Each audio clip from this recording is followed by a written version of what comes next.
बिस्मिल्लाहिर्रहमानिर्रहीम। व्यूअर्स, आज हमारे साथ गाजी खान साहब हैं अमेरिका से, जो कि एक पाकिस्तानी अमेरिकन हैं। हम इनसे कुछ ऐसे बुनियादी सवालात करेंगे जो कि हमारे माशरे की जो है बेहतरी के लिए, फलाह के लिए इंतहाई ज़रूरी हैं। देखें, पिछले कुछ सालों से बार बार एक सवाल सामने आ रहा है कि इस मुल्क में ईमानदार क़यादत कैसे आए।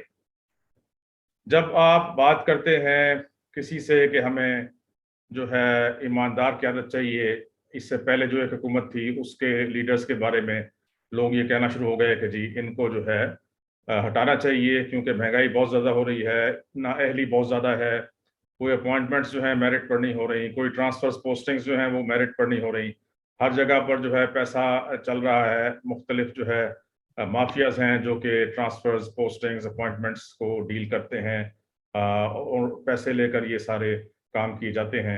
इसके अलावा जितने भी हुकूमत के ठेके हैं, अरबों खरबों रुपए के जो ठेके हर साल होते हैं, उन तमाम ठेकों पर बहुत ज़्यादा कमीशन लिया जाता है, बहुत ज़्यादा पैसा खाया जाता है।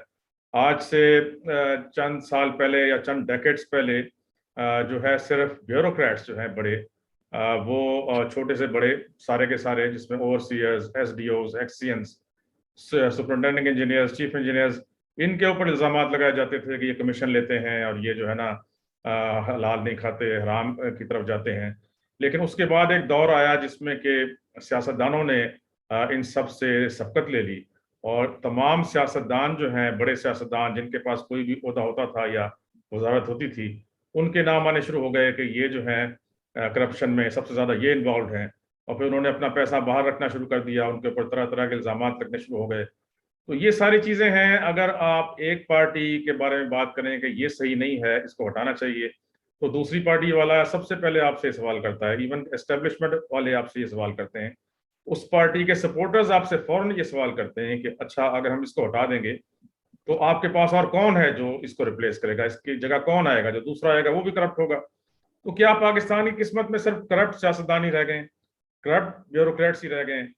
हर तरफ करप्शन जो है उसका जो है राज ही रह गया है। हर तरफ महंगाई, इतनी ज्यादा महंगाई कि जिससे कि आम आदमी जो है उसका जीना दुभर हो गया है। गरीब जो है वो गरीब से गरीब तर हो गया है, अमीर अमीर से अमीर तर हो गया है। जितनी पॉलिसीज बनाई जाती हैं, जितने बजट्स बनाए जाते हैं, जितना कुछ भी किया जाता है, जो मराद दी जाती हैं, जो एमनेस्टी स्कीम्स लाई जाती हैं, वो सिर्फ अमीर से अमीर तरीन लोगों के लिए, बड़े एक्सपोर्टर्स के लिए, बड़े कारखानेदारों के लिए, बड़े जिम्मेदारों के लिए और इसी तरीके से बड़े बिजनेसमैन के लिए तमाम मराद दी जाती हैं। उनको अरबों से खरबोंपति और खरबोंपति से उससे भी ज्यादा जो है दौलतमंद बनाया जाता है। लेकिन गरीब को गरीब से गरीब तर कर दिया गया है, जिसके लिए दो वक्त की रोटी खाना भी इस वक्त महाल है। और जो मिडिल क्लास है वो तो खत्म हो गई है। मिडिल क्लास में जो लोग हैं, जो पढ़े लिखे लोग हैं, जो क्वालिफाइड लोग हैं, जो कि बीए, एमए, पीएचडी करके इस ख्याल से वो पढ़ाई करते हैं कि उसके बाद हमें नौकरी मिलेगी और हम जो है एक अच्छी ज़िंदगी गुजार सकेंगे, जिनकी ज़मीनें नहीं होती, जिनकी जायदादें नहीं होती, जिनके आबा अजदाद ने हराम नहीं कमाया होता, कोई करप्शन नहीं की हुई होती, जिन्होंने अंग्रेज़ों के कुत्ते नहीं नहलाए हुए होते, जिन्होंने अंग्रेज़ों की तरफ से जो जागीरें बांटी गई थी उसमें हिस्सा नहीं लिया होता उनके आबा अजदाद ने, वो लोग जो मिडिल क्लास के हैं, जो मेरिट पर आते हैं, मेरिटोक्रेसी चाहते हैं इस मुल्क में, उनका क्या कसूर है? उनको तो बिल्कुल ही खत्म कर दिया गया है। गरीब तो फिर भी किसी के आगे हाथ फैला लेता है, हाथ फैलाकर वो खैरात ज़कात पर आजकल गुजारा कर रहा है पाकिस्तान में। उसके लिए पिछली हुकूमत ने लंगर खाने खोल दिए थे कि वहां से जाकर खाना खा लो। लेकिन जो मिडिल क्लास है, ये वाइट कॉलर लोग हैं, ये सफेद पोश लोग हैं और ये वो लोग हैं जो किसी के आगे हाथ नहीं फैलाते। सबसे ज्यादा जो बेरोजगारी का नुकसान होता है, इस तरह की जो पॉलिसीज रही हैं पिछले कुछ दिनों में हुकूमत की, मुख्तलिफ हुकूमतों की, एक हुकूमत की मैं बात नहीं करता, किसी को एक को ब्लेम नहीं कर रहा, तमाम शामिल हैं इसमें। पिछले अरसों में जितनी पॉलिसीज रही हैं उसका सबसे ज्यादा नुकसान मेरिट पर जो है आने वाले लोग जो हैं, जो यूनिवर्सिटी से तालीम याफ्ता हैं, उनको जो है किस तरीके से तबाह बर्बाद किया गया है, किस तरीके से बेरोजगारी उनमें जो है इस वक्त 60 से 70% है और कोई उनको किसी किस्म की उम्मीद नजर नहीं आती। उन लोगों के सर्वाइवल के लिए क्या करना चाहिए? और इस मुल्क में मैं आपको एक मिसाल दूं कि पाकिस्तान इंजीनियरिंग काउंसिल के पास 2.5 लाख से ज्यादा इंजीनियर्स रजिस्टर्ड हैं। और उसमें 1 लाख से ज्यादा इंजीनियर्स इस वक्त बेरोजगार हैं। ये एक इंतहाई दर्जे की खतरनाक सूरत हाल है कि इंजीनियर जो कि मुल्क की बैकबोन होता है, जो कि मुल्क की जो तमाम आबादी है उसकी जो क्रीम है वो इंजीनियरिंग कॉलेजेस में जाती है, वो मेडिकल कॉलेजेस में जाती है। जब 50% के करीब इंजीनियर्स बेरोजगार होंगे और हर साल 25,000 और जो है इंजीनियर्स पास आउट हो रहे हैं हर साल, और वो सारे के सारे बेरोजगार हैं, उनके लिए किसी किस्म का कोई रोजगार नहीं है। इसी तरीके से और जो हाईली क्वालिफाइड लोग हैं उनके लिए किसी किस्म का कोई रोजगार नहीं है। सिर्फ जो है हुकूमत की तवज्जो वो अपने जाती मफाद की तरफ है, अपने जाती कारोबार की तरफ है, हर हुकूमत की होती है, अपने लोगों को फायदा पहुंचाने की तरफ है और झूठे बयानियों की तरफ है। किसी को इस मिडिल क्लास को की तरफ जो कि हाईली क्वालिफाइड है और बेरोजगार है, इसके मफाद का किसी को कोई ख्याल नहीं है, जिसकी वजह से ये माशरा तबाही की तरफ जा रहा है। और यही लोग जो हैं ये हाथों में बंदूकें पकड़ रहे हैं, ये चोरियां कर रहे हैं, डाके मार रहे हैं। ये स्ट्रीट क्राइम्स क्यों इतने बढ़ गए हैं? इस्लामाबाद जैसे शहर में, रावलपिंडी जैसे शहर में स्ट्रीट क्राइम्स आम होते जा रहे हैं। क्यों होते जा रहे हैं? कि जब आप बेरोजगार कर देंगे, नौजवानों को बेरोजगार कर देंगे, पढ़े लिखे नौजवानों को कोई नौकरी का जो है उनके लिए रास्ता नहीं होगा, तो वो फिर हथियार पकड़ेंगे, हथियार उठाएंगे और वो फिर चोरियां करेंगे, डाके मारेंगे। आपको उनको एक सही रास्ता देना है। आपने मेरिटोक्रेसी की एक फिजा मुल्क में पैदा करनी है। कैसे करनी है ये जानने के लिए हम चलते हैं गाजी खान साहब की तरफ, कैलिफोर्निया अमेरिका में। गाजी साहब जरा हमें गाइड कीजिएगा कि इस मुल्क में हमें क्या करना चाहिए ताकि मेरिटोक्रेसी का राज हो, ना इसके कि यहाँ पे जो है करप्शन और हर किस्म की जो है नाअहली का राज। बिस्मिल्लाहिर्रहमानिर्रहीम। क्योंकि आपने काफ़ी लंबी गुफ्तगू में यहाँ के सारे मसाइल का जी, जो मैं जिक्र, कहूँगा मेरा ही दर्द नहीं जी, पूरी ये जो मिडिल क्लास है ये इसका दर्द। मैं इस बात को पूरी तरह समझता हूँ और मैंने तकरीबन 3.5 साल से इस पे काम किया है, मेरिटोक्रेसी पे। और इस सिलसिले में जो गुड न्यूज़ है वो ये है, अमेरिका में और यूरोप में कहा जाता है कि दुनिया में सिर्फ 5% लोग ईमानदार होते हैं, बाकी 95% लोगों को ईमानदार बनाया जाता है। ये यानी उनके पास आपके बेईमानी करने के जो है रास्ते नहीं होते। उनके सिस्टम इस तरह का बनाया जाता है कि वो अगर चाहें भी तो बेईमानी कर नहीं सकते। वो जितना मर्जी जोर लगाएं वो बेईमानी हो ही नहीं सकती, पॉसिबल नहीं है। चुनाचे यहाँ पर मैं एक छोटी सी मिसाल आपको दूंगा कि आप किसी बैंक में चले जाएं या आपने अगर कोई मकान खरीदना है, प्रॉपर्टी लेनी है, कोई किराए पे घर लेना है, तो वो सबसे पहले आपसे पूछेंगे भाई आपका फाइको स्कोर क्या है। फाइको स्कोर जो है एक स्कोरिंग सिस्टम है, मैथमेटिकल स्कोरिंग सिस्टम है जो बैंक इस्तेमाल करते हैं, जिससे पता लगता है कि इस आदमी की जो रूटीन है पेमेंट की वो किस तरह की है, क्या वो ईमानदार आदमी है या ईमानदार नहीं है। ये एक बहुत बड़ा फैक्टर जो है ये डेवलप किया गया था और आजकल तमाम बैंकों में यही फाइको सिस्टम चलता है। मैंने ये काम किया है कि मेरिटोक्रेसी पे इस तरह से मिलता जुलता एक नया सिस्टम बना दिया है। मैं चूंकि स्ट्रेटेजिस्ट भी हूँ, पॉलिटिकल पार्टीज के लिए भी मैंने स्ट्रेटेजी बनाई है। अब मैं जो स्ट्रेटेजी मैंने सोचा कि हम अपने मुल्क के लिए क्यों ना करें, क्योंकि यहाँ सबसे बड़ा मसला मेरिटोक्रेसी का है। चुनाचे एक ऐसा न्यूमेरिकल सिस्टम बना दिया है मैंने कि अगर आप उसको इस्तेमाल करते हैं तो कोई शख्स जितना मर्जी जोर लगा ले कि उसने बेईमानी करनी है वो नहीं कर पाएगा।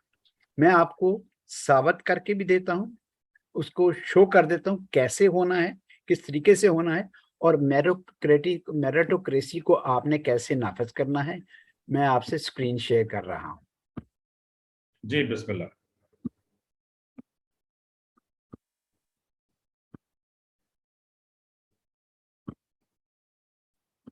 ये जो पहली स्क्रीन आप देख रहे हैं इसमें सिर्फ आप देख रहे हैं कि ये है कि फाइंड योर नेट स्कोर। इसमें हमने अपना देखना है कि हमारा स्कोर क्या है। ये एक स्कोरिंग सिस्टम है जो हर शख्स जो है वो देख सकता है कि मेरा अपना जाती स्कोर वो खुद ही कैलकुलेट करके देख लेगा कि उसका स्कोर क्या है। उस बेसिस पे उसको तरक्की भी मिलेगी, उसको ये एम्प्लॉयमेंट भी होगी, उसकी सिलेक्शन भी होगी।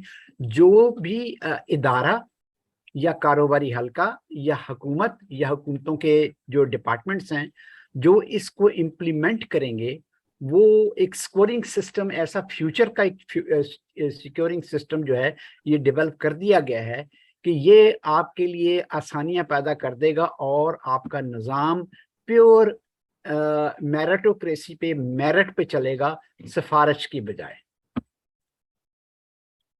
ये हमारा जो है वैल्यू स्टेटमेंट ये है कि numeric value system for competing candidates to gauge their eligibility by their net score.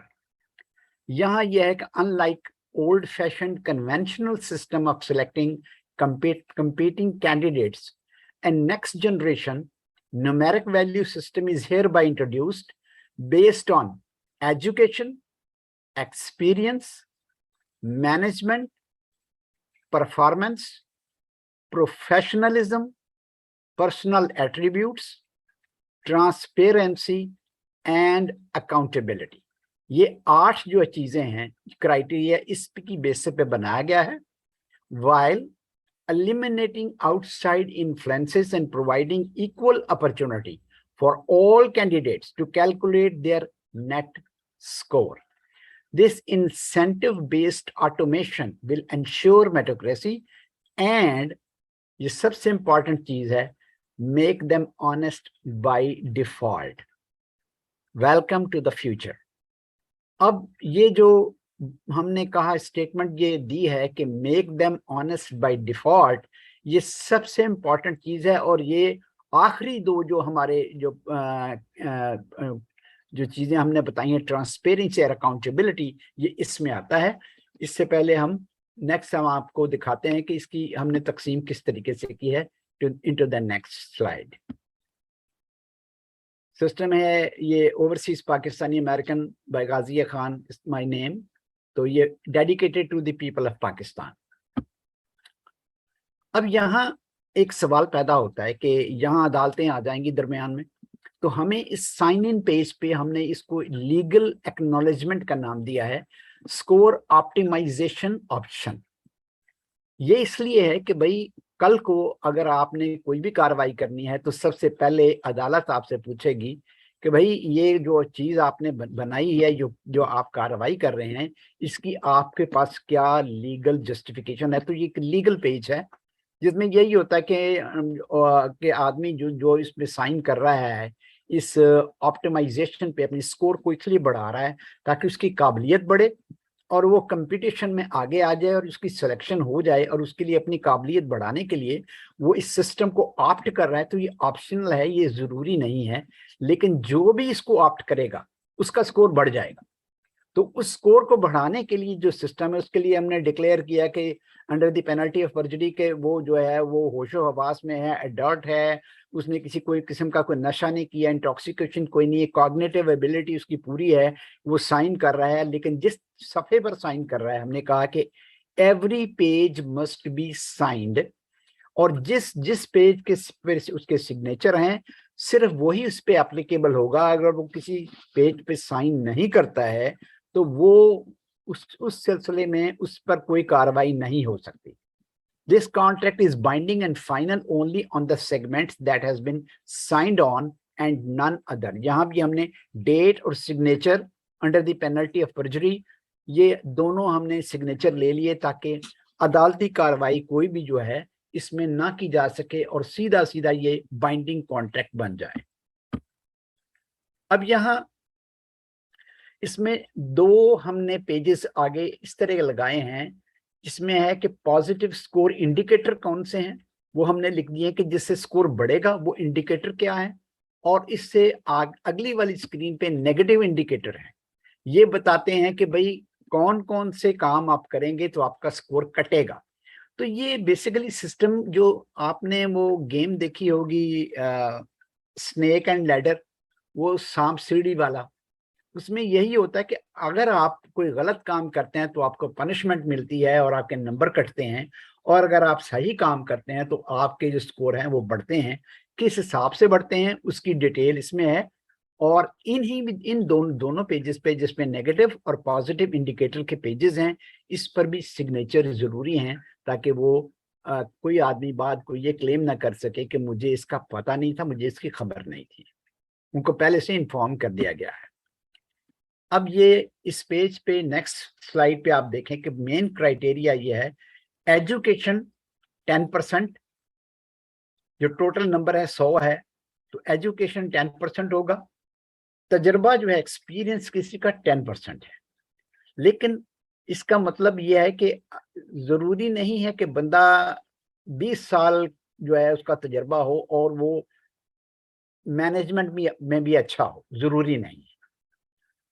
अब इसमें तीसरे नंबर पे जो मैनेजमेंट होती है उसके भी हमने 10% दिया है। तो एक्सपीरियंस और मैनेजमेंट का कंबाइंड स्कोर 20% है, जबकि एजुकेशन का सिर्फ इसमें 10% है।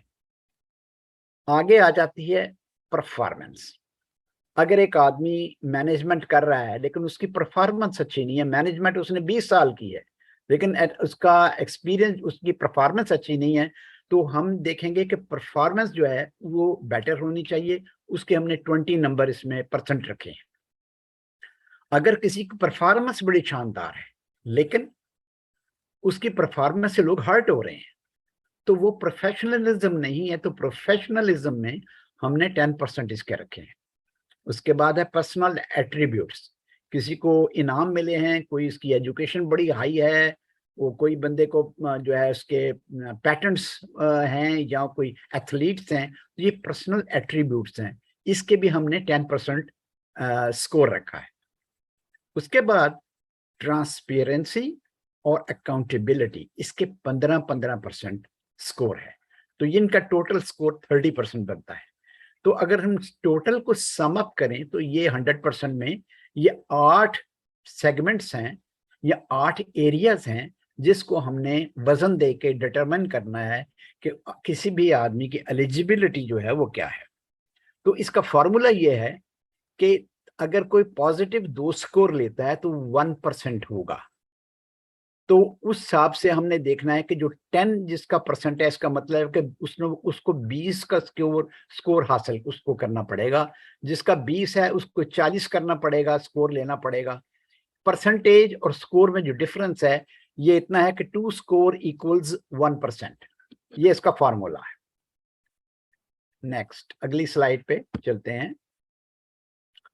यहां हम आगे एजुकेशन पे। एजुकेशन में आप देखेंगे कि हमने लिखा है रेलेवेंट फील्ड और इररेलेवेंट फील्ड। अगर आप तालीम याफ्ता एक ऐसी फील्ड में हैं और लगा दिया जाता है किसी और फील्ड में, तो क्या होगा कि रेलेवेंट फील्ड में तो आपको अच्छे स्कोर मिलेंगे, और अगर आप क्वालिफाइड तो उतने ही हैं लेकिन आपकी फील्ड और है। फर्ज कीजिए एक इंजीनियरिंग का आदमी है, उसको आप इंजीनियरिंग के बजाय फाइन आर्ट्स में लगा देते हैं या किसी ऐसे शोबे में लगा देते हैं, अगर वो पीएचडी भी हो उसमें किसी और शोबे में, तो उसको इतना वजन नहीं दिया जा सकता जितना एक रेलेवेंट फील्ड में होता है। इसलिए जो आदमी बिल्कुल अनपढ़ है उससे लेते हैं हम स्किल्ड वर्कर, जो वर्कर हैं उसमें होता है स्किल्ड वर्कर लेवल 1 to 3। इसको हम ये कहेंगे लो, मीडियम एंड हाई, 3 लेवल हैं स्किल के। तो रेलेवेंट फील्ड में है तो उसके नंबर होंगे +3, +4, +5। अगर इररेलेवेंट फील्ड है तो इसका होगा +1, +2 एंड +3। क्योंकि अगर इररेलेवेंट में भी अगर स्किल्ड है तो उसको कुछ समझ बूझ उसकी है कि वो स्किल को उसने कैसे यूज करना है, उसके पास कुछ तजर्बा है, मगर उसके नंबर जो असाइंड स्कोर जो उसका है रेलेवेंट फील्ड से कम होगा, क्योंकि उसकी इररेलेवेंट फील्ड है, उसके मुतालिक उसकी फील्ड वो नहीं है लेकिन उसके पास नॉलेज जरूर है। उसके बाद हम लेते हैं एजुकेशन वाले लोग। हम यहाँ से ले रहे हैं हाई स्कूल। हाई स्कूल में जिन बच्चों ने फर्स्ट डिवीजन लिया है उनको हम +3 नंबर देते हैं। अच्छा, यहाँ आप चीज नोट करेंगे, पेज स्कोर लिखा है 20। इस पेज पे जितने स्कोर होंगे ये 20 के बराबर हैं। टोटल स्कोर भी एजुकेशन का, इसलिए कि ये 10% है, 10% multiply by 2 is equal to 20, ये 20 इसका स्कोर है। जो सेकंड डिवीजन वाले हैं मैट्रिक में, हाई स्कूल में, उसको हम देते हैं 1+1 नंबर, 1 नंबर, 3 नंबर की बजाय उसको 1 नंबर दे रहे हैं। फर्स्ट डिवीजन वाले 3, दूसरी सेकंड डिवीजन वाले को 1, थर्ड डिवीजन को ऑब्वियसली 1। उसके बाद 12th grade college, 12th grade में जो है वो अगर वो साइंस में है तो उनको +4, वो आर्ट्स में है तो +2। बैचलर डिग्री जिसने ली है साइंस में उसके +5, आर्ट्स में है +3। मास्टर डिग्री और पोस्ट ग्रेजुएट किसी ने लिया है तो उसमें है विद साइंस उसके +6, आर्ट्स में +4। पीएचडी और मल्टीपल पीएचडीज +10। और अगर इर्रेलेवेंट फील्ड में कोई बंदा चला गया है, उसने पीएचडी किसी और मजमून में की हुई है, तो चूंकि पढ़ा लिखा आदमी है उसको +5 दे रहे हैं 10 की बजाय, क्योंकि उसका फील्ड डिफरेंट है।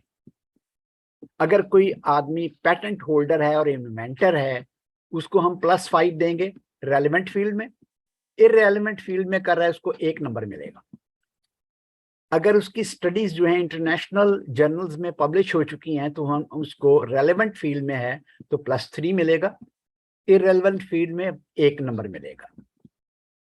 Annual refresher courses to update skills, ये लोग करते रहते हैं कि रिफ्रेशिंग कोर्सेज लेते रहते हैं ताकि वो अपडेट रहें। तो अपनी फील्ड में है तो उसको 1 मिलेगा पर course, 1 score. Learning relevant advanced skills with certification, अगर किसी के पास सर्टिफिकेट भी है वो तो भी उसको 1 नंबर में ऐड हो जाएगा प्लस। तो जो टॉप 10 है उसमें नंबर हैं मेरिट लिस्ट पे, उसमें हम 5 नंबर उनको इसलिए देंगे वो क्योंकि टॉप 10 में आए हैं। और टॉप 50 में जो आए हैं उनको मेरिट लिस्ट पे उनको हम +3 का स्कोर देंगे। टोटल स्कोर आप देखेंगे ये 20 होगा। इस पेज पर भी हम एजुकेशन के पेज पर भी उनके सिग्नेचर और डेट लेंगे ताकि ये उनको किसी भी शख्स को इतराज करने का मौका ना मिले। ये हम एजुकेशन की भी बात कर रहे थे। अब हम अगली स्लाइड पर जाते हैं जो एक्सपीरियंस की स्लाइड है। इसके नंबर भी 10% है और स्कोर इसका 20 है। इसमें number of years in service को बंदा जो है वो ऐड 1 जितना भी है उसमें एक उसको जितने साल उसने किए उसमें 1 नंबर आप ऐड कर दिया है। Employee of the year certification है तो उसमें 2 जमा कर दिए हैं। ऑप्टिमाइज ऑर्गेनाइजेशन स्किल्स हैं जॉब में +1। Ability to work in diverse and environment, उसमें भी 2 कर दी आपने। रिलायबिलिटी ऑफ कमिटमेंट, कोई बंदा अपने वादे का पक्का है, पूरा है, कमिटमेंट काम पे पूरी कर रहा है, +2 नंबर उसके आगे आ गया। पंक्चुअलिटी इंक्लूडिंग गुड अटेंडेंस, इसके भी 2 नंबर हो गए। मल्टीटास्किंग एबिलिटी, इसके भी 3 नंबर आ गए। वर्क अंडर प्रेशर एबिलिटी, जो मोस्टली लोग क्वालिफाई कर जाएंगे, +1 नंबर आ गया क्योंकि पाकिस्तान में वैसे ही अंडर प्रेशर बंदा होता है। Product work history, productive work history, इसमें भी 2 नंबर हैं। Negotiating and presentation skills 1 number. Interpersonal team skills, इसके 3 नंबर खास तौर पर इसलिए रखे गए हैं कि हमें बड़ी सख्त जरूरत है लेग पुलिंग की बजाय इन पर्सन हमारी टीम स्किल होनी चाहिए। इस पर भी हम सिग्नेचर लेंगे, ये एक्सपीरियंस की बेस में आ रहा है। उसके बाद अगली सेगमेंट हमारी है वो मैनेजमेंट है। मैनेजमेंट भी 10% है जिसके स्कोर इस पेज पे, ये 3 सफ़े हैं, पेज 1 of 3, और इस स्कोर जो है इस पेज पे 6 स्कोर हैं सारे। इसमें यह है कि हम ब्रेन स्टॉर्मिंग सेशन टीम कर रही है कि नहीं कर रही है, हमने देखना है। अगर वो अपने ब्रेन स्टॉर्मिंग सेशन कर रही है इन सेटिंग गोल्स कि हमने कौन कौन से गोल अचीव करने हैं, ये वीकली ब्रेन स्टॉर्मिंग सेशंस हैं जो टाइम कैप्ड है। ये नहीं कि अनलिमिटेड टाइम है, अगर उनके पास 1 घंटा या 1.5 घंटा है तो उसमें उन्होंने 1 हफ्ते में 1 घंटा या 1.5 घंटे में वो गोल सेट करने हैं टाइम कैप्ड, और वो भी रियलिस्टिक गोल्स जो अनरियलिस्टिक ना हो। उसके 2 नंबर टीम को मिलेंगे। आगे उस जो उन्होंने गोल सेट किए हैं उसकी उन्होंने आगे चेकलिस्ट बनानी है। ताकि उसको उसके छोटे छोटे टुकड़े किए जा सके काम के, और वो मैनेजेबल टास्क जो हैं वो बन सकें। जो उसको टीम बनाती है उसको आप 2 स्कोर और दे दीजिए। अब वीकली मीटिंग्स जो होती हैं ये होती हैं स्प्रिंट साइकिल्स। इसमें ये कंप्यूटर की दुनिया में ये स्प्रिंट साइकिल आम होते हैं, जो इंटरनेट वगैरह और जो जो कंप्यूटर के जो काम लोग आईटी में करते हैं उनको पता है इसका, कि ये कैसे इनका साइकिल काम करता है। इसमें वीकली मीटिंग्स होती हैं नॉट टू एक्सीड 2 आवर्स, और इसमें पिछले हफ्ते का काम रिव्यू किया जाता है और देखा जाता है कि इसमें कोई कॉम्प्लिकेशन तो नहीं है, कोई इसमें रुकावट नहीं है, और उसको हमने कैसे, अगर है तो कैसे रिमूव करना है। ये जो है ये इस सफ़े के हम 6 नंबर हमने इसमें लगाए हैं और इस पे भी सिग्नेचर होंगे। मैनेजमेंट का जो दूसरा पेज है इसमें है जॉब ओरिएंटेशन पैकेज स्कोर। हमने देखा है कि जिस भी महकमे में आप जाके काम करते हैं वहां पर किसी के पास जॉब ओरिएंटेशन पैकेज बड़ा ही रेयर होगा, शायद ही किसी के पास हो। आमतौर पर नया आदमी आके कंफ्यूज हो जाता है कि मैंने क्या करना है, मेरी ड्यूटी क्या है, मेरी असाइनमेंट क्या है। लोग कहते हैं जी सिर्फ बॉस जो कहे वही मानना होता है। नो, जो ओरिएंटेशन पैकेज है उसमें एक एक चीज लिखी होती है, exactly what he is supposed to do. The office in charge will give each employee an orientation package to familiarize them about the do's and don'ts, limit of authority, job function detail, benefit package, perks detail, and assign a shadowing person to new employee to walk them through, including who is their immediate and higher most reporting authority. तो वो जो scheduling person एक उनको देते हैं, जो एक दिन उनके साथ रहता है, उसको सारी वाकफियत कराता है, उसको पैकेज देता है, ये काम करने हैं, ये नहीं करने हैं, लिमिट ऑफ अथॉरिटी क्या है, किसको रिपोर्टिंग करनी है, फंक्शन डिटेल क्या है। इसके 2 नंबर होंगे। उसके बाद है कंटिन्यूड एजुकेशन स्कोर। हमारे यहाँ होता है कि हर 2 साल के बाद या 3 साल के बाद कोई भी प्रोफेशनल जो होता है उसके पास कंटिन्यूड एजुकेशन लाजमी होती है। अगर वो अपडेट करते हैं अपने आप को कंटिन्यूड एजुकेशन के साथ तो उसमें 7 का स्कोर ऐड कर सकते हैं।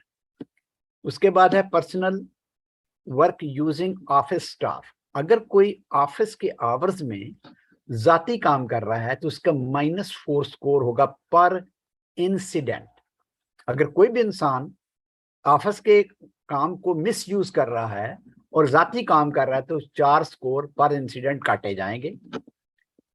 वीकली पब्लिक टाइम स्लॉट, ये जो होता है कि must be pre-scheduled and displayed in the notice board to address public issue and complaints for departmental transparency। आम तौर पर ये देखा गया है कि कोई मेहमान आ गया है तो वो टाइम बहुत सारा ले लेता है, तो आप पहले से एक टाइम स्लॉट रखी है वीकली पब्लिक के लिए कि भाई पब्लिक ने जो उनके इश्यूज हैं जो लाने हैं, ताकि ऑफिस का काम खराब ना हो, मुतासर ना हो, काम चलता रहे, कोई हो ना हो काम जो है ये कंटिन्यू रहना चाहिए। लिहाजा वीकली एक उन्होंने टाइम स्लॉट एक रखना चाहिए। अगर वो नहीं रखते हैं तो -2 स्कोर पर इंसिडेंट अगर कोई कंप्लेंट आती है। तीसरा इसका जो इसमें आता है ऑफिस रूल्स, ये मैनेजमेंट में आता है। Leaving office during office hours. अब बहुत सारे लोग हैं वो ऑफिस में बगैर इतला दिए या किसी सही रीजन के वो बाहर चले जाते हैं ऑफिस आवर्स में। वायलेशन जो है ये है -2 स्कोर पर incident. Except office break no employee will be allowed to leave during office hours.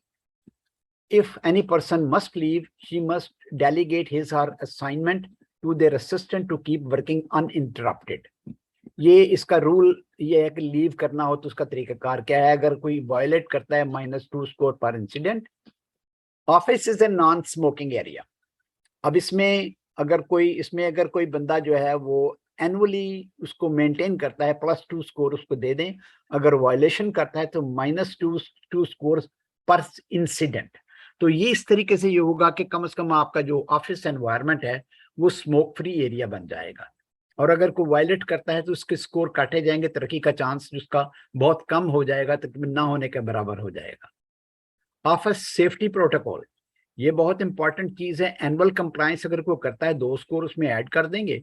इसमें क्या है कि स्मोक डिटेक्टर होना चाहिए, फायर एक्सटिंग्विशर होना चाहिए ऑफिस में, इमरजेंसी एग्जिट मैप होना चाहिए। अगर कोई आग लग गई है, कोई धमाका हो गया, कोई दीवार टूट गई है, कोई ऐसा इंसिडेंट हो गया है जो जिससे पब्लिक को नुकसान हो रहा है, तो हमें अगर निकलना पड़ता है तो एग्जिट मैप और उसके हर ऑफिस में होना चाहिए कि कहाँ से बाहर जाना है।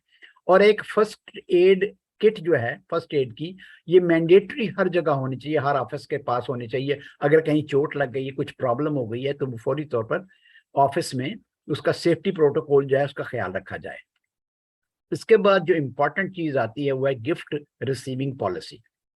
अब यहाँ ये है कि कोई किसी को अगर गिफ्ट देना चाहता है ऑफिसर को, तो वो ब्राइब भी, रिश्वत भी हो सकती है। इसलिए इसमें लिमिट लगा दी गई ₹1,000 पर डे।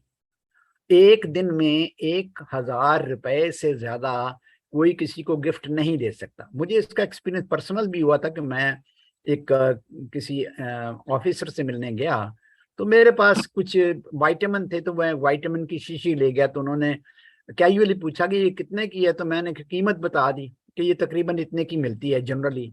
तो उन्होंने कहा सॉरी हम नहीं ले सकते, कि हमारी लिमिट जो है वो $5 है, ये $5 से ज्यादा की है, इसलिए हम नहीं ले सकते।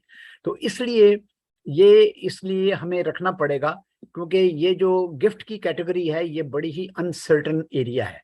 अगर कोई बंदा इसको वायलेट करता है, -4 score and treated as a bribe, 4 score भी होगा और उसको ब्राइब भी समझा जाएगा अगर 1,000 से ज्यादा का गिफ्ट किसी से लिया गया। जैसा कि अभी आपने बताया कि मेरिटोक्रेसी जो है, ये दरअसल काफी इसमें वक्त लगा, 3 साढ़े 3 साल का टाइम लगा इसको बनाने में। ये एक ऐसा निज़ाम है, ऐसा सिस्टम है कि अगर हम इसको सही तरीके से इम्प्लीमेंट कर लें तो इसमें बेईमानी नहीं हो सकती। कोई अगर आदमी चाहे और जितना मर्जी चाहे कि इसमें हम किसी किस्म का कोई इसको ब्रीच कर सकते हैं, इसको तोड़ सकते हैं, तो ये ऐसा होता नहीं, क्योंकि यूरोप में, अमेरिका में और दूसरे कंट्रीज में ये सिस्टम ऑलरेडी चल रहा है। जैसा कि बैंकों का सिस्टम है, बैंकों में भी लोग जाते हैं कर्जा लेने के लिए, तो वो सबसे पहले पूछते हैं कि भाई आपका स्कोर क्या है। तो ये एक नए तरह का स्कोरिंग सिस्टम हमने डेवलप किया है। ये पहले वाला जो फाइको स्कोर है वो तो बैंकों का होता है। हमने ये जितने भी प्रोसीजरल काम हैं और जितनी उनको हमने इस तरीके से कन्वर्ट किया है कि हम उसको स्कोर की शक्ल में तब्दील कर दिया है। अब हर आदमी अपना स्कोर खुद ही देख सकता है कि उसका स्कोर कितना है, वो खुद कैलकुलेट कर सकता है उसकी काबिलियत कितनी है, और उसके पास एक ऑप्शनल सिस्टम है कि वो अपना स्कोर या अपनी काबिलियत किस तरीके से बढ़ा सकता है। ये निज़ाम इस तरह का है जैसे कि अगर कोई गलती करेगा या वायलेशन करेगा तो उसका स्कोर कटेगा। अगर वो स्कोर जो है वो मेंटेन करना चाहता है और बढ़ाना चाहता है, वो कुछ ऐसे कदम करेगा कि जैसे हमने इसमें इंडिकेटर दिए हैं, पॉजिटिव इंडिकेटर और नेगेटिव इंडिकेटर। यहाँ पर मैं आपको इंटरप्ट करूंगा। गाजी खान साहब, ये बताइए कि हम जैसे अगर टॉप टू बॉटम आते हैं, एक तो बॉटम अप अप्रोच होती है ना, ये दूसरी है कि आप सबसे ऊपर इस वक्त जो हमारे बैठे हुए हैं, सबसे ज्यादा प्रॉब्लम्स उनसे आ रहा है पाकिस्तान में, जो पॉलिटिशियंस हैं। आप कैसे इंश्योर करेंगे कि मुल्क में इस वक्त एक भी लीडर नहीं है? जैसे मैंने अपनी इंट्रो में कहा कि लोग सबसे पहला सवाल ये करते हैं कि अच्छा जी ये फलाना बंदा जो है हम इसको अगर निकाल दें, उसकी जगह पर फिर वही आ जाएंगे जो कि करप्ट लोग हैं। आप ये कैसे इंश्योर करेंगे कि जो भी आए वो करप्ट ना हो? मैं पॉलिटिशियंस की बात कर रहा हूँ। ब्यूरोक्रेट्स के बाद वो उन पर इम्प्लीमेंट करना इन तरीकों से आसान है, लेकिन जो पॉलिटिशियंस हैं उनके लिए क्या ऐसा जो है सेफ गार्ड्स रखे जाएं?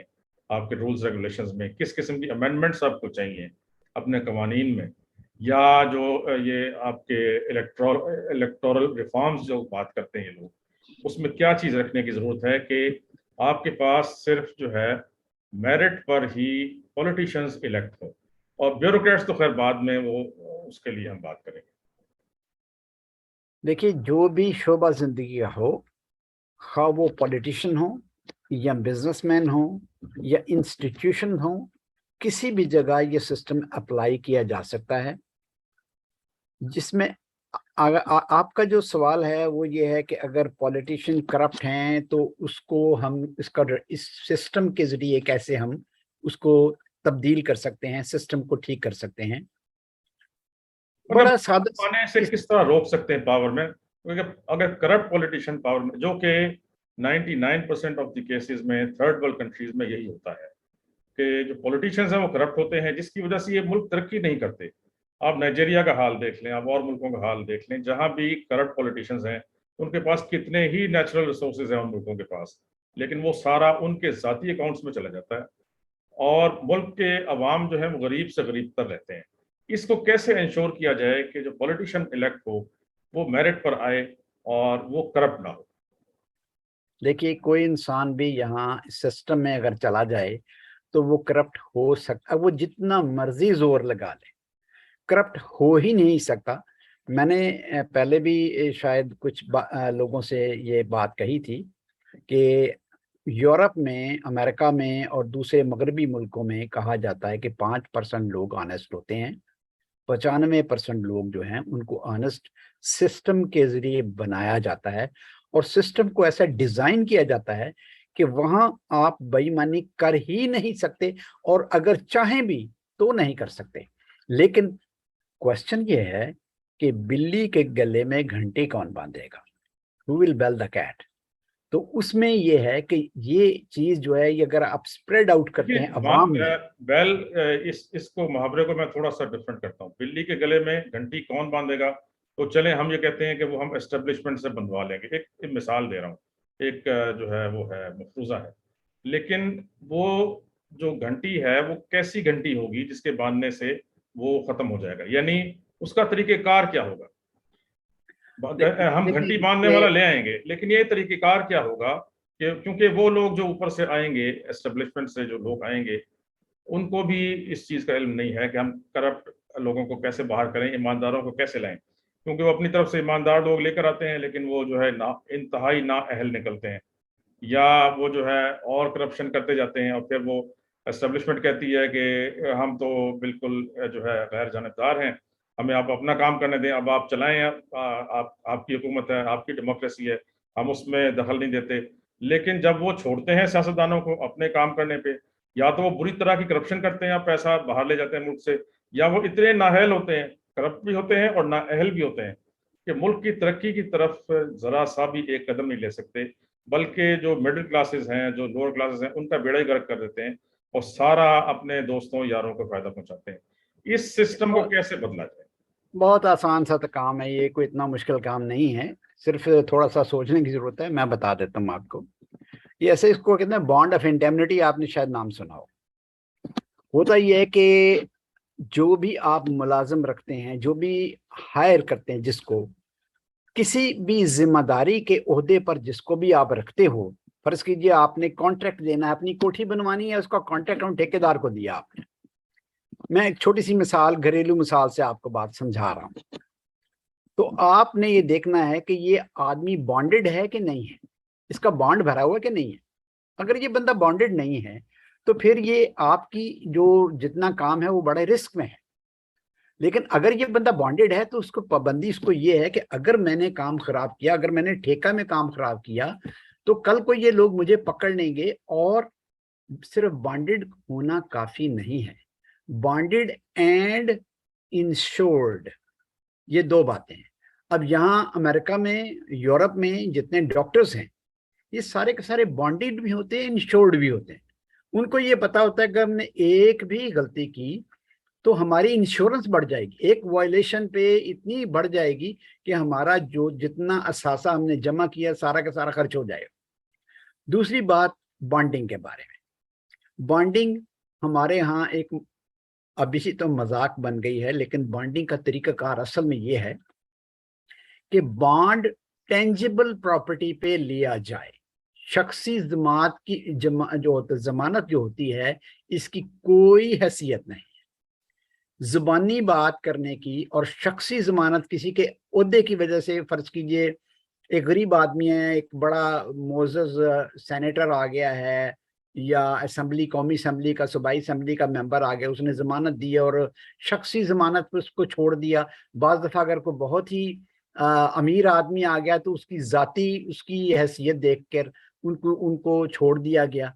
ये चीज जो है ये करप्शन की जड़ है।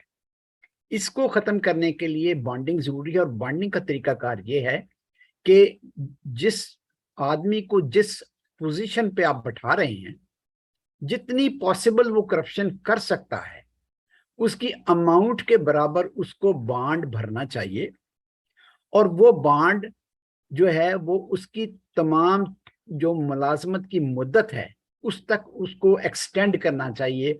हर वक्त वो इस तरह होना चाहिए कि अगर किसी वक्त भी उसने जिंदगी के किसी भी पॉइंट पे, जब उसकी अभी वो हाजिर सर्विस है, तो हाजिर सर्विस के दरमियान में अगर कोई वो गलती करता है या उसके उसकी वजह से लोगों का नुकसान हो जाता है, तो वो लोगों को इंडेमनीफाई करे, पब्लिक को उस नुकसान का हर्जाना भरे। देखें, फर्ज कीजिए सॉरी आपने मैं जैसे। फिर इंटरप्ट करूंगा गाजी साहब। ये तो बात हो गई ना जो कि ब्यूरोक्रेट्स की हो गई। मैं बात कर रहा हूँ सियासतदान की, क्योंकि इस वक्त जो ब्यूरोक्रेसी पुराने जमाने में सारी करप्शन करती थी, ये जब से 1981 के बाद से सियासतदान जो है वो 99% करप्शन वो करता है, और 1% जो है वो नीचे वाला जो उसका ब्यूरोक्रेट है वो करता है।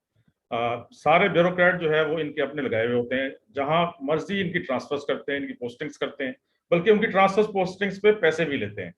तो मैं बात कर रहा हूं कि जो ऊपर बैठा हुआ सियासतदान है, जो प्राइम मिनिस्टर है, जो चीफ मिनिस्टर्स हैं, ये कैसे ऐसे, और जो मिनिस्टर्स होंगे उनकी काबीना में फेडरल और प्रोविंशियल, उन कैसे इंश्योर किया जाए कि सिर्फ क्वालिफाइड, एक्सपीरियंस्ड और ऑनेस्ट लोग जो हैं, केपेबल लोग जो हैं वो आए। क्योंकि अगर ऊपर जो लोग सही नहीं आएंगे तो ये नीचे भी जो है उसी तरह के ब्यूरोक्रेट्स ले आएंगे, क्योंकि ये सारा इनके हाथ में होता है। इस पर जरा रोशनी डालिए। बहुत आसान सी बात है। ये जो आपका मेरिटोक्रेसी सिस्टम बना ही इसी गर्ज के लिए है कि हर आदमी अपनी मेरिट की बेसिस पे आए। मिसाल के तौर पर एक बहुत बड़ा इंजीनियर है, बाहर से पढ़ा हुआ है, और वो डिजर्व करता है कि उसको किसी पोस्ट पे लगाया जाए, और सिफारिश पे आप दूसरे आदमी को लगा देते हैं, तो ये मेरिटोक्रेसी नहीं है। जिसका हक है उसको हक मिलना चाहिए। और उसका तरीका ये है कि अगर आप मेरिटोक्रेसी जो है उसको एक नंबर अलॉट कर देते हैं, हर आदमी का एक नंबर है, एक स्कोर है। अगर उसका स्कोर एक पढ़े लिखे आदमी का ज्यादा है तो वो उसका हक ज्यादा बनता है। दूसरी बात यह है कि रेलेवेंट फील्ड में रेलेवेंट आदमी होना चाहिए। ये स्कोर सिस्टम में ऑलरेडी दिया हुआ है। मिसाल के तौर पर एक इंजीनियर है, वो मेरीन इंजीनियर है, उसमें आप उसको एग्रीकल्चर में लगा देते हैं तो वो एग्रीकल्चर का क्या जाने, या रिलीजियस अफेयर्स में लगा देते हैं, या किसी ऐसे डिपार्टमेंट में लगाते हैं जो इररिलेवेंट डिपार्टमेंट है, तो वहां फिर उसको हेल्प लेने के लिए बहुत सारे कंसल्टेंट्स, फॉरेन कंसल्टेंट और दूसरे कंसल्टेंट लेने पड़ेंगे, क्योंकि उसको उस मामले की समझ ही नहीं है, उसका फील्ड ही नहीं है। तो इसमें जो मेरिटोक्रेसी का सिस्टम बनाया गया है, इसमें हर सेगमेंट और हर शोबे में रेलिवेंसी जो है उसका खास ख्याल रखा गया है कि उसको उतने ही मार्क्स दिए जाएं। चुनाचे हर आदमी का एक स्कोर होगा। अगर वो स्कोर उसका बेटर है तो उसकी ट्रांसफर भी हो उसी हिसाब से होगी, उसकी अपॉइंटमेंट भी उसी हिसाब से होगी, उसकी सिलेक्शन भी उसी हिसाब से होगी, प्रमोशन भी उसी हिसाब से होगी। और प्रमोशन लेने के लिए एक क्राइटेरिया जो है इस सिस्टम में बना दिया गया है। ये ऐसा एक फूल प्रूफ सिस्टम है जिसको ब्रेक नहीं किया जा सकता। कुछ भी जोर लगा दे, जितना भी जोर लगा दे, इसको करप्ट करने के लिए इस सिस्टम को ब्रेक नहीं किया जा सकता। अनब्रेकेबल है। It's the system for the future. तो ये एक न्यूमेरिक सिस्टम है जो डेवलप किया गया है। अगर इसको हम आप फॉलो करेंगे और इसको आप स्प्रेड आउट करते हैं, लोगों को बताते हैं और ये सिस्टम उनको डिलीवर करते हैं, तो उसके बाद किसी भी किस्म की करप्शन कंट्री में हो नहीं सकती, बेईमानी हो ही नहीं सकती, पॉसिबल ही नहीं। बहुत शुक्रिया गाजी खान साहब, ये बड़ा अच्छा आपने जो है एक्सप्लेन किया। अब अगर एक चीज़ सिर्फ जो है हमें आखिर में बता दें कि जहां आप रहते हैं, जिस मुल्क में, अमेरिका में, वहाँ वो पॉलिटिशियंस की सिर्फ बात कर रहा हूँ मैं, ये कैसे इंश्योर करते हैं कि जो पॉलिटिशियंस हैं वो करप्शन ना कर सके? यहाँ ओवरसाइट कमिटीज होती हैं जो उनको मॉनिटर करती हैं, सारे इदारे उनको मॉनिटर करते हैं, उन पर 50,000 किस्म की आंखें होती हैं जो उनको देख रही होती हैं, और उसके अलावा मीडिया वाले बहुत सख्त उनका इनका जो है एहतसाब करते हैं। आपने देखा होगा कि वो प्रेसिडेंट प्रेसिडेंट क्लिंटन के वक्त में जो इंसिडेंट हुआ था, तो उसको बाद में पहले उसने इनकार किया और बाद में उसको माफी मांगनी पड़ी। जाती तौर पर मैं आपको ये बता दूं कि मैं रिपब्लिकन पार्टी के जो कॉकस है कैलिफोर्निया का, वहां मैंने इनका बूट कैंप अटेंड किया है, 7 दिन का बूट कैंप, जिसमें 100 से ज्यादा सेनेटर के साथ मैंने सेनेटर्स अमेरिकन सेनेटर के साथ काम किया है। और वहां दिन रात क्योंकि हम इकट्ठे रहते थे, हमने सिस्टम को बड़े गौर से देखा है। हमारे पास ये लोग आते थे सेनेटर्स, और आके जो बताते थे अखबारें, फेक अखबारें और फेक डॉक्यूमेंट, और हमको केस बनाना होता था उनको प्रोटेक्ट करने के लिए, बचाने के लिए, कि हम क्या स्ट्रेटजी बनाएं एज ए स्ट्रेटेजिस्ट, कि हम इनको बचाएं और पब्लिक में इनका इमेज खराब ना हो। सियासतदानों का, हम सियासतदानों की बात कर रहे हैं, तो ये ऑलरेडी मैं इसमें तरबियत याफ्ता हूँ, ट्रेंड हूँ।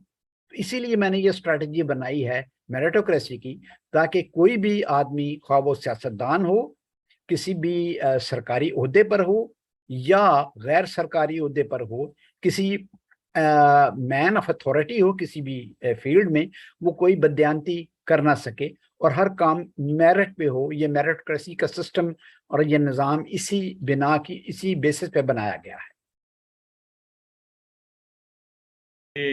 बहुत शुक्रिया। मेरा ख्याल है कि अब आपने बहुत अच्छी तरह एक्सप्लेन कर दिया है कि किस तरीके से ये मेरिटोक्रेसी का जो निज़ाम है ये अमेरिका में काम करता है और किस तरीके से ये बाकी दुनिया में इम्प्लीमेंट कराया जा सकता है। बहुत शुक्रिया जनाब। Thank you for your time Ghazi साहब। Thank you. Player is mine.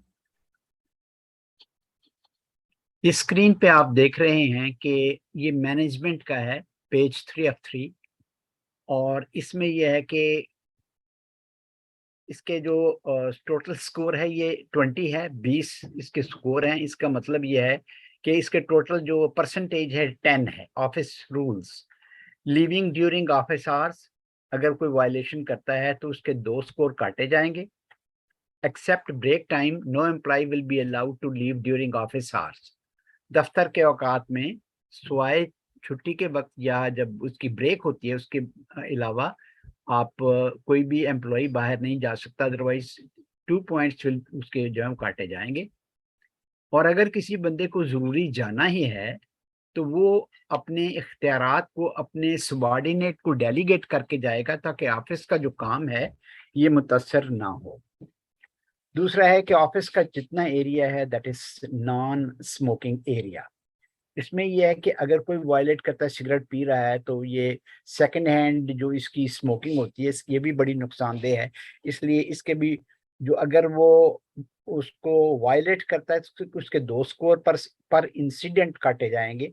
जितनी दफा वो सिगरेट पीता है उतनी दफा 2-2 नंबर कटेंगे। और अगर वो नहीं करता है तो, और वो कंप्लाई करता है पूरा का पूरा नॉन स्मोकिंग ऑफिस के प्रेमिसेस में, ऑफिस की जगह में, तो उसको 2 नंबर प्लस पॉइंट मिलेंगे। इसी तरह आफ्टर सेफ्टी प्रोटोकॉल ये है कि अगर हमारे पास ऑफिस में स्मोक डिटेक्टर लगा हुआ है, फायर एक्सटिंग्विशर है, इमरजेंसी एग्जिट मैप है और फर्स्ट एड किट भी है साथ में, तो ऐसी सूरत में ये एक +2 पॉइंट मिलेंगे अगर ये चीजें हैं। अगर ये चीजें नहीं हैं तो इसकी वायलेशन पे 2 स्कोर काटे जाएंगे हर एक आइटम के लिए। ये 4 आइटम्स हैं, 4 आइटम्स में से जो भी कम हुई, 2-2 इसके स्कोर इसके माइनस हो जाएंगे। और इसमें जो लास्ट कैटेगरी इसमें है वो है गिफ्ट रिसीविंग पॉलिसी। होता ही है कि जैसे कि पिछली दफा भी मैंने ये बयान किया था कि अगर कोई बंदा गिफ्ट आपके लिए लेके आता ऑफिस में, तो ये 1,000 रुपये से ज्यादा नहीं होना चाहिए। अगर उसकी मालियत 1,000 से ज्यादा है पर पर डे, तो ये जो है ये रिश्वत तस्वर होगा और इसकी वायलेशन पे 4 पॉइंट कटे जाएंगे और ट्रीट होगा कि ये ब्राइब है। अगर ये $1,000 1,000 रुपए से कम है तो इट्स ओके, फिर ये इसमें कोई मजायका नहीं है, इतना नॉर्मली लोग खर्च कर लेते हैं इवन कर्टसी से। उसके बाद हमारे पास जो नेक्स्ट कैटेगरी आती है ये परफॉर्मेंस की है। एक आदमी जो बतौर मैनेजर रहा होता है उसके लिए परफॉर्म अप करना बहुत ज़्यादा इम्पोर्टेंट है। इसके 20 इसके हैं परसेंट है इसका स्कोर, और इसका स्कोर टोटल है 40, यानी 20% हमने इसको एलोकेट किया है और इसका स्कोर 40 है, टोटल 40। ये बहुत ही इम्पोर्टेंट फैक्टर है जो हम इसमें डिस्कस करने जा रहे हैं। इसमें जो एनुअल स्कोर बोर्ड है हमारा वो इस तरह है कि कुछ लोग बिलो टारगेट काम करते हैं, कुछ ऑन टारगेट करते हैं, और कुछ लोग हैं वो अबव टारगेट काम करते हैं। हर सूरत में इनकी एक लेवल, प्लेन लेवल स्कोरिंग जो है हमने इस तरह की है कि ऑफिस वर्क प्रोग्रेस रिपोर्ट हमारी होगी, जो अगर तो हमारी रिपोर्ट हमारा सुपरवाइजर जो बना रहा है वो बिलो टारगेट है तो -3, ऑन टारगेट है +1, अबव टारगेट +3, इतने स्कोर हो जाएंगे। दूसरा इसमें जो हमारा मेयार है चेक करने का वो team work brainstorming for setting new goals. अगर हम टीम की शक्ल में हम इकट्ठे काम करते हैं और ये फिर भी बिलो टारगेट रहता है तो इसमें -2 होगा, अगर ऑन टारगेट है तो +1 इसका ऐड हो जाएगा, और अगर अबव टारगेट है तो 3 इसमें और जमा हो जाएंगे, यानी पहले 3 और फिर ये 3 6 हो गए। उसके बाद removing constraints and simplifying process. अगर कोई बंदा ऑफिस के काम को सादगी से सिंप्लीफाई कर लेता है, अगर पेचीदा तरीक़ेकार को सिंपल बना देता है और उसमें रुकावट दूर करता है, तो अगर वो बिलो टारगेट है तो -2, अगर ऑन टारगेट है +2, और अगर अबव टारगेट है तो भी ये +2 में इसमें ऐड हो जाएगा। उसके बाद हमारी जो है वो आती है positive feedback from previous clients and customers. ये एक बहुत ही इंपॉर्टेंट पहलू ये है कि आपके क्लाइंट या आपके कस्टमर आपके बारे में क्या राय रखते हैं, उनकी पॉजिटिव फीडबैक किस तरह की है। अगर उनकी पॉजिटिव फीडबैक है तो उसमें एक स्कोर आप ऐड इसका कर सकते हैं फीडबैक का। नेक्स्ट हमारी कैटेगरी आती है इसी में ये परफॉर्मेंस में ही, orientation package received by every employee. जितने भी मुलाजमीन हैं उन सबको अगर आप एक ओरिएंटेशन पैकेज दे देते हैं, यानी बता देते हैं कि आपकी जिम्मेदारी क्या है, किसको आप जवाबदेह हैं, कितना आपने काम करना है, क्या आपके डूज हैं और क्या डोंट्स हैं, क्या काम करना है और क्या नहीं करना है, और रिपोर्ट आपने किसको करनी है। तो ये और जितने भी उसके प्रोसीजरल पहलू हैं उसका एक मसवदा आप हर एम्प्लॉई को सप्लाई कर देते हैं ताकि किसी किस्म की कोई कंफ्यूजन ना रहे, और क्रॉस ओवर ऑर्डर जो है वो एक एम्प्लॉई को कंफ्यूज ना करें कि एक कुछ कह रहा है दूसरा कुछ कह रहा है और उसको समझ नहीं आ रही कि हमने करना क्या है। तो अगर बिलो टारगेट है -3 नंबर होंगे, अगर ऑन टारगेट है तो अगर वो सही काम कर रहा है तो उसको 1 प्लस पॉइंट इसमें मिलेगा। ओरिएंटेशन पैकेज अगर है मिला हुआ है तो उसको 1 नंबर, और अगर आप पैकेज आप नहीं दे रहे हैं तो -3 नंबर। उससे आगे है complaint board display in public view. जो भी आपका एक डिस्प्ले बोर्ड होना चाहिए पब्लिक व्यू में, आम लोगों के सामने, ऑफिस के बाहर, जहां कोई भी आदमी कंप्लेंट अपनी दर्ज करवा सके, और अगर वो वहां नहीं है तो -3 नंबर होंगे, अगर है तो उसके +2 पॉइंट हो जाएंगे। आगे है checklist given to every employee for all task. अगर आपका सुपरवाइजर या आपकी जो ब्रेन स्टॉर्मिंग टीम है वो हर एम्प्लॉय को एक चेकलिस्ट दे देती है कि उसने करना क्या है, उसने किस चीज को क्रॉस लगाने हैं, कितने काम उसने करने, एक लिस्ट बना के आप उसको देते हैं। अगर नहीं दी तो -3 पॉइंट्स, दी है तो +4 पॉइंट्स। ये बहुत इंपॉर्टेंट चीज है कि इसके टास्क जितने हैं, इसका मतलब है कोई नया बंदा भी आता है और लिखी हुई चीज है तो उसको पता है कि मैंने क्या करना है। आगे है monthly complaints against anyone will be for all, anyone will be for all. Monthly complaint जो है ये अगर किसी बंदे की माइनस से आ रही है, कोई महीने के महीने आ रही है, तो उसका एक स्कोर हर कंप्लेंट के पीछे काटा जाएगा, अगर हर महीने आ रही है। अगर एनुअल कंप्लेंट 3 से कम शिकायतें आती हैं साल में, तो उसको +3 नंबर मिलेंगे। एनुअल कंप्लेंट जो है ये 2 से कम आती हैं तो उसको 5 नंबर मिलेंगे। 0 कंप्लेंट है तो उसके 5 नंबर जो हैं वो ऐड हो जाएंगे। आगे है असाइनमेंट ओनरशिप टू इंडिविजुअल। अगर आप किसी एक शख्स को उसका जिम्मेदार करार दे देते हैं कि भाई आपने ये असाइनमेंट है, ये आपने काम करना है एक इंडिविजुअल को, तो इसका आपको 0 मार्क ऐड होगा। लेकिन अगर वो ओनरशिप आप एक टीम को देते हैं, तो टीम को देने का फायदा ये होता है कि एक ओनरशिप आप अकेले नहीं रखते, बल्कि हर आदमी उसमें हिस्सा इसलिए डालता है कि उसका अपना हिस्सा भी इसमें शामिल है, इसलिए हर एक को 1 नंबर ऐड हो जाएगा पूरी टीम को। हर शख्स की टीम में जितने मेंबर्स हैं, 1-1 नंबर उनको ऐड होके मिल जाएगा। अब चलते हैं हम नेक्स्ट स्लाइड की तरफ।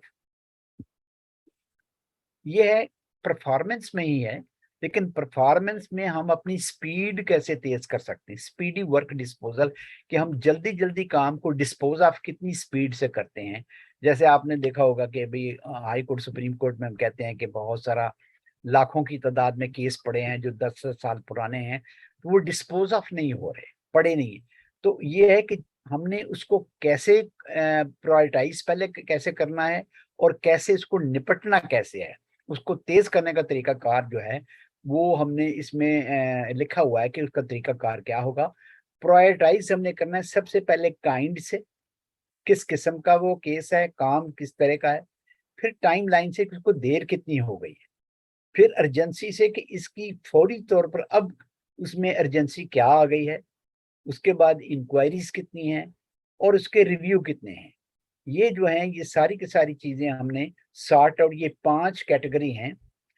एंड इसमें लिखा हुआ and assigned to designated team not individuals duly monitored by the super. ये जो है उनका जो सुपरवाइजर है इसको मॉनिटर करेगा और देखेगा कि ये सारे के सारे जो उनके पास फाइलें आ रही हैं ये इन 5 कैटेगरीज में, वो सॉर्टिंग करने के लिए 5 कैटेगरीज में रखते हैं। अगर उन्होंने किया है तो हर टीम जो इस पे काम कर रही है उसको 2 स्कोर जो है वो ऐड हो जाएंगे हर टीम के मेंबर के लिए। Poor quality means work was challenged, reversed, or remanded back, will earn a -1 score per incident. Poor quality का मतलब यही है कि जब हम कहते हैं कि काम ठीक नहीं हुआ, इसका मतलब है या तो उसको चैलेंज किया गया है, या उसको रिवर्स कर दिया गया है, या वापस भेज दिया गया है कि इसको और ठीक करें या इसको और उसको तवज्जो की जरूरत है, तो -1 स्कोर इसमें चला जाएगा। Performance will be displayed on a public notice board indicating complaints, work in progress and disposal। 3 चीजें इसमें हैं। कंप्लेंट्स क्या क्या है, वर्क इन प्रोग्रेस कितना है, और कितना डिस्पोज ऑफ हो चुका है। ये हमें बताता है कि हम किस स्पीड से काम कर रहे हैं। ये तीनों चीजें कि कितनी नए के कितने केसेस आए हैं, कितने पे काम हो रहा है, और कितने हमने डिस्पोज ऑफ कर दिए हैं with in specific time period. फर्ज कीजिए हम कहते हैं 1 महीने में इतना काम हुआ है, हमने हमारे पास 100 फाइलें आई थी, उसमें से जो है उसमें से 60 जो है वो कंप्लेंट्स थी, उसमें से 30 पे काम हो रहा है और हमने जो बाकी के हैं वो हमने डिस्पोज ऑफ कर दिए। तो ये एक पैरामीटर है स्पीड का जो इससे शो होगा, और इससे फिर रफ्तार तेज करने में मदद मिलेगी। Top performer for consecutive 3 months will be entitled up to +2 score each quarter. हर क्वार्टर में जो है हर 3 महीने के बाद ये जो है अगर तीनों के तीनों 3 महीनों के जितने क्वार्टर हैं उसमें अगर कोई टॉप स्कोर ले रहा है तो 3 महीनों के अंदर यानी एक क्वार्टर के अंदर तो 2 स्कोर जो हैं उसको ऐड होके मिल जाएंगे। इसका सामने मैंने राइट साइड पे जो मैप बनाया हुआ है इसमें भी आप देख सकते हैं कि 5 किस्मों में फाइलें तकसीम हो रही हैं, और इसमें जो प्रोग्रेस है वो उसमें उसमें लिखा हुआ है कि कैसे कैसे इसको डिस्पोज ऑफ करना, जैसे मैंने आपको बताया है। आगे जो है ये है बहुत इंपॉर्टेंट पहलू है, ये है प्रोफेशनलिज्म। अगर एक बंदा टॉप परफॉर्मर भी है लेकिन वो बड़ा बेइज्जती करता है, लोगों की काम खराब करता है, कस्टमर से खुश नहीं है, अगरचा उसकी परफॉर्मेंस बड़ी अच्छी जा रही है परफॉर्मेंस की बेस पे, लेकिन वो प्रोफेशनलिज्म नहीं है, मिसाल के तौर पर आपने सुना होगा कि बंदा बड़ा सख्त है जी, और उसकी सख्ती की वजह से काम वो बड़ा ठीक करवा रहा है, लेकिन ये काफी नहीं है, क्योंकि वो प्रोफेशनलिज्म इसमें कहाँ कोई आ नहीं रही है बात। तो प्रोफेशनलिज्म के 10% है, इसका 20 स्कोर है। इसका मतलब है जो भी आप काम करते हैं, जब हम ऑफिस में जाते हैं तो आपको एक ऐसा माहौल मिले जिसमें आपका दिल चाहे कि आप ऑफिस जाएं। ये नहीं कि आप सोचते हैं कि भाई मैं जाऊंगा तो हमारी बेइज्जती होगी या काम खराब होगा या हमारी इज्जत नफ्स पे हर्फ आएगा। इसलिए प्रोफेशनलिज्म का हमने 10% इसमें रखा है। अब ये है इसमें phone calls in office policy. No personal phone calls will be allowed during the office hours except family emergency. All cell phones will be kept on silent mode during the office hours except break time. ये हमें लाजमी देखना पड़ेगा कि ये ना हर वक्त phone की घंटी बज रही है और वो आदमी भी और साथ वाले जो उसके को वर्कर हैं वो भी डिस्टर्ब हो रहे हैं बातें सुन सुन के। तो ये है कि फुल एनुअल कंप्लायंस अगर कोई बंदा करता है इसकी और उसको 5+ स्कोर मिल जाएगा। अगर वायलेशन करता है तो 1 स्कोर पर इंसिडेंट उसका काटा जाएगा। उससे अगली कैटेगरी है विजिटर्स इन द ऑफिस। ये एक आम हमने देखा है कि दफ्तरों में मेहमान जाके बैठ जाते हैं, ना सिर्फ एक एम्प्लॉय बल्कि बहुत सारे एम्प्लॉयज का टाइम भी उसमें खराब होता है कि उन्होंने कुछ टाइम अपना मैनेज नहीं किया होता। तो ये है कि नो फैमिली और friend will be allowed in the office premises during office hours. दफ्तर के औकात में आपका कोई दोस्त या रिश्तेदार जो है ऑफिस में नहीं आ सकता है। Weekly time slots will be displayed on meeting to meet public representative on public issue। ये होता है आमतौर पर सेनेटर आ गया है, कोई एमपीए आ गया, एमएनए आ गया, आके बैठ गया है और फिर वो सारा टाइम वो मीटिंग में उधर ही ले गया। पब्लिक के लिए इनके लिए आप एक टाइम स्लॉट रखें और ये डिस्प्ले हो मीटिंग के जो आपका जो बोर्ड है वहां आपके पास होना चाहिए कि ये टाइम आपने एलोकेट किया है, ताकि हर एक आदमी को पता हो कि जिसने पब्लिक इशू पे बात करनी है या पब्लिक रिप्रेजेंटेटिव ने आना है तो वो उस टाइम पे आए जो, और पब्लिक इशू पे बात करने के लिए हो। ये प्राइवेट गुफ्तगू के लिए नहीं है। पब्लिक इशू और ऑफिस इशू के बारे में जो बात होगी वो इस टाइम स्लॉट में वीकली हर वीक में एक टाइम स्लॉट आप रख दें।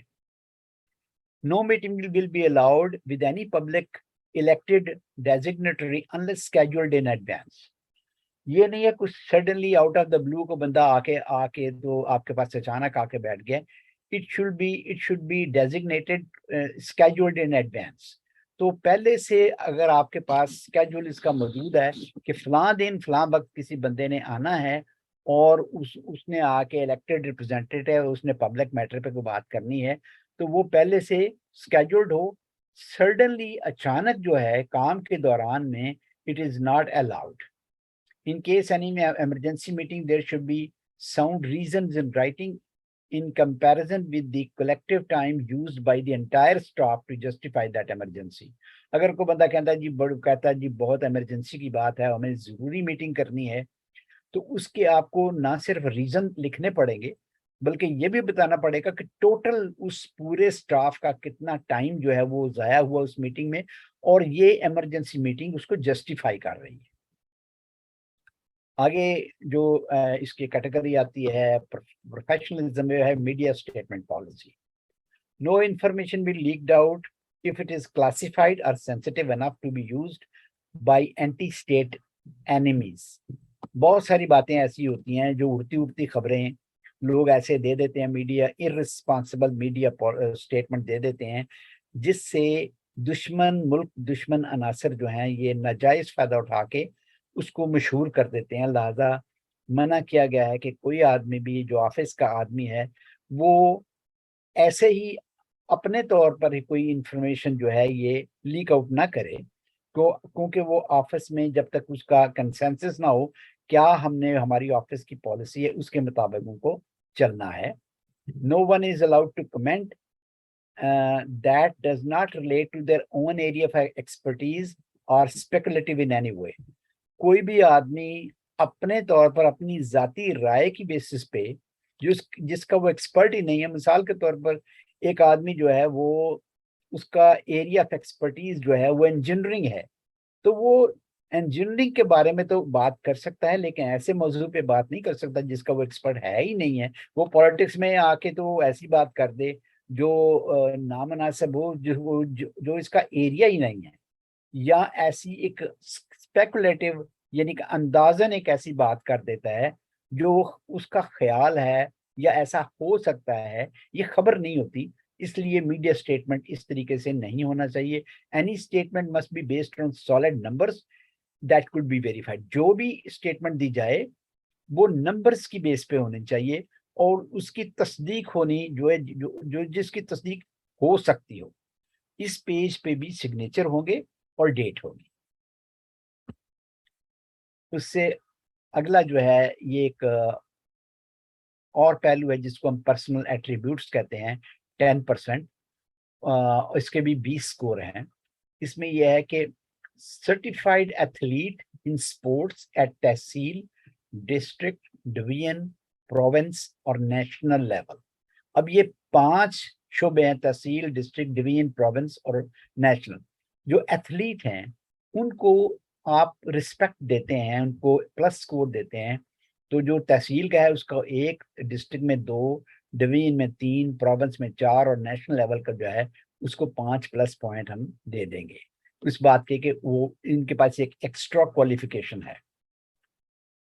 Certified volunteer at any government institution for 3 to 6 months, उसको भी आप, जो बंदा वॉलंटियर अपना टाइम करता है किसी वॉलंटियर गवर्नमेंट इंस्टीट्यूशन में एज ए वॉलंटियर, उसको 1 स्कोर आप इस बात का दे देते हैं टू रिस्पेक्ट दैट कि उसने गवर्नमेंट की हेल्प की है।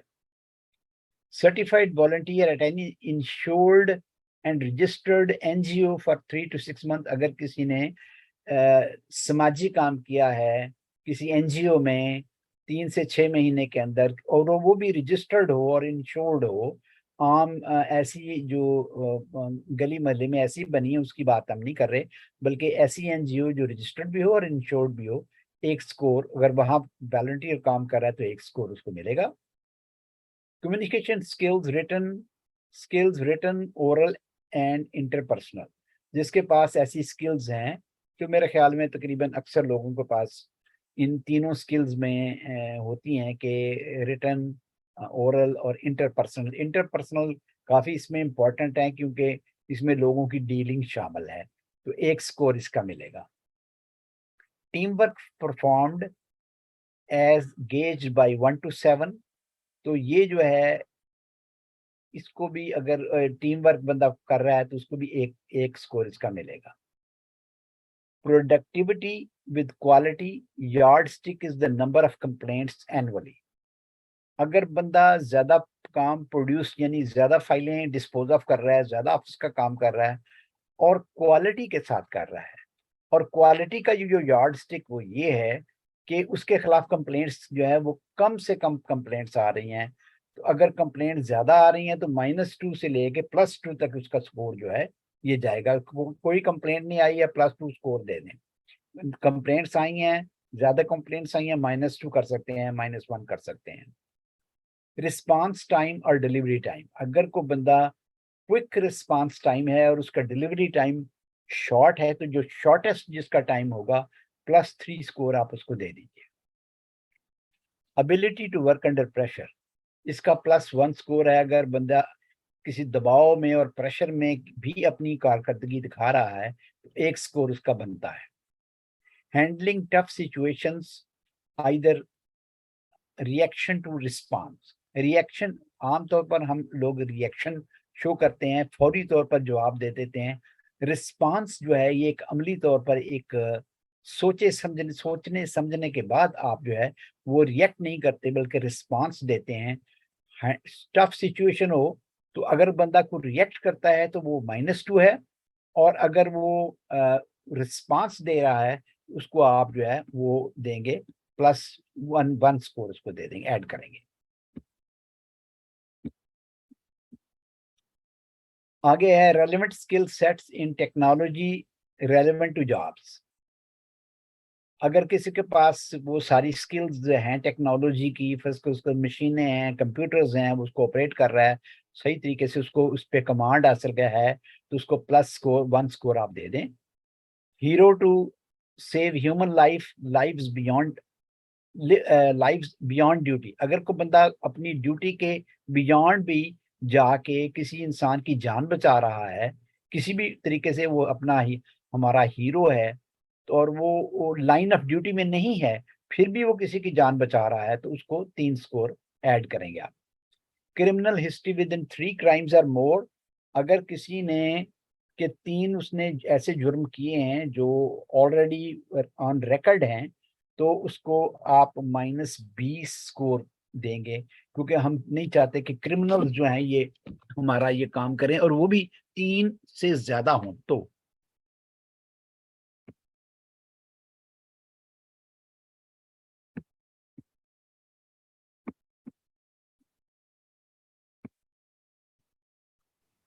Basharat Saab, I think we must conclude, otherwise this will the remaining time is short now. अच्छा, कितना रह गया? इसमें 2 सेगमेंट रहती हैं इसमें। रिमेनिंग टाइम कितना रह गया? टाइम रह गया 8 मिनट। अच्छा, आप ऐसा करें ना, यहाँ पे इसको स्टॉप करके, और फिर ठीक है जो ये हो गया ना, अब सेगमेंट आज 2 रिकॉर्ड हुआ है। जी, सारा रिकॉर्ड हो गया जी। हाँ जी, सेगमेंट 2 रिकॉर्ड हुआ, अभी कितना रह गया है? और एक सेगमेंट और रहती है तो इसमें। इसको ऑफ करके वो उसको रिकॉर्ड कर दें, दोबारा ज्वाइन कर दें। अच्छा ठीक है, सही है, इसको अभी लीव मीटिंग में भी कर देता हूँ, आप भी कर दें, ठीक है, स्टॉप कर दें, दोबारा यहीं से शुरू कर दें। ठीक और है, उसको ना शुरू में आप कह देंगे दिस इज सेगमेंट 3। ठीक ठीक है जी? ठीक है, ठीक। मैं हो गया, आ गया आपको? जी, ओके जी, रिज्यूम। चलो जी, ठीक है, मैं इसको बड़ा कर लूँ। ये सेगमेंट नंबर 3 है जिसको हम स्टार्ट दोबारा कर रहे हैं। इसमें मैं अपनी स्क्रीन जो है ये आपके साथ जो है वो शेयर करने वाला हूँ।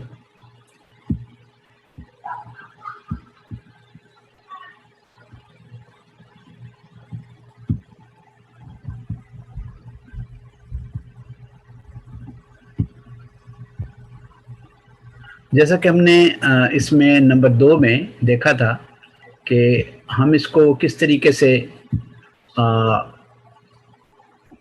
ट्रांसपेरेंसी की तरफ हम आए हैं। इससे पहले हमने परफॉर्मेंस देखी थी, इसके प्रोफेशनलिज्म को चेक किया था। उसके बाद ये जो तीसरी कैटेगरी हमने तीसरे सेगमेंट में हम स्टार्ट कर रहे हैं, ये ट्रांसपेरेंसी के बारे में है। बहुत सारे जहां आजकल पाकिस्तान में मसले ऐसे बने हुए हैं कि लोगों को समझ नहीं आ रही कि भाई इन लोगों ने, बहुत सारे लोगों ने अचानक दौलत इकट्ठी कर ली। दौलत बजाते खुद एक बुरी चीज नहीं है। अगर किसी शख्स के पास पैसे हैं या दौलत है तो वो एक अच्छी चीज है, ये उनके लिए बेहतर है जायज तरीकों से।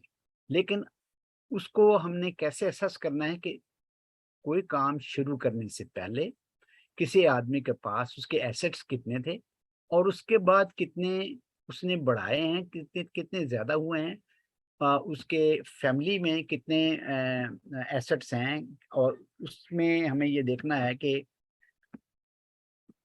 एक सेकंड में इसका ऊपर का सेक्शन में दोबारा चले जाऊं।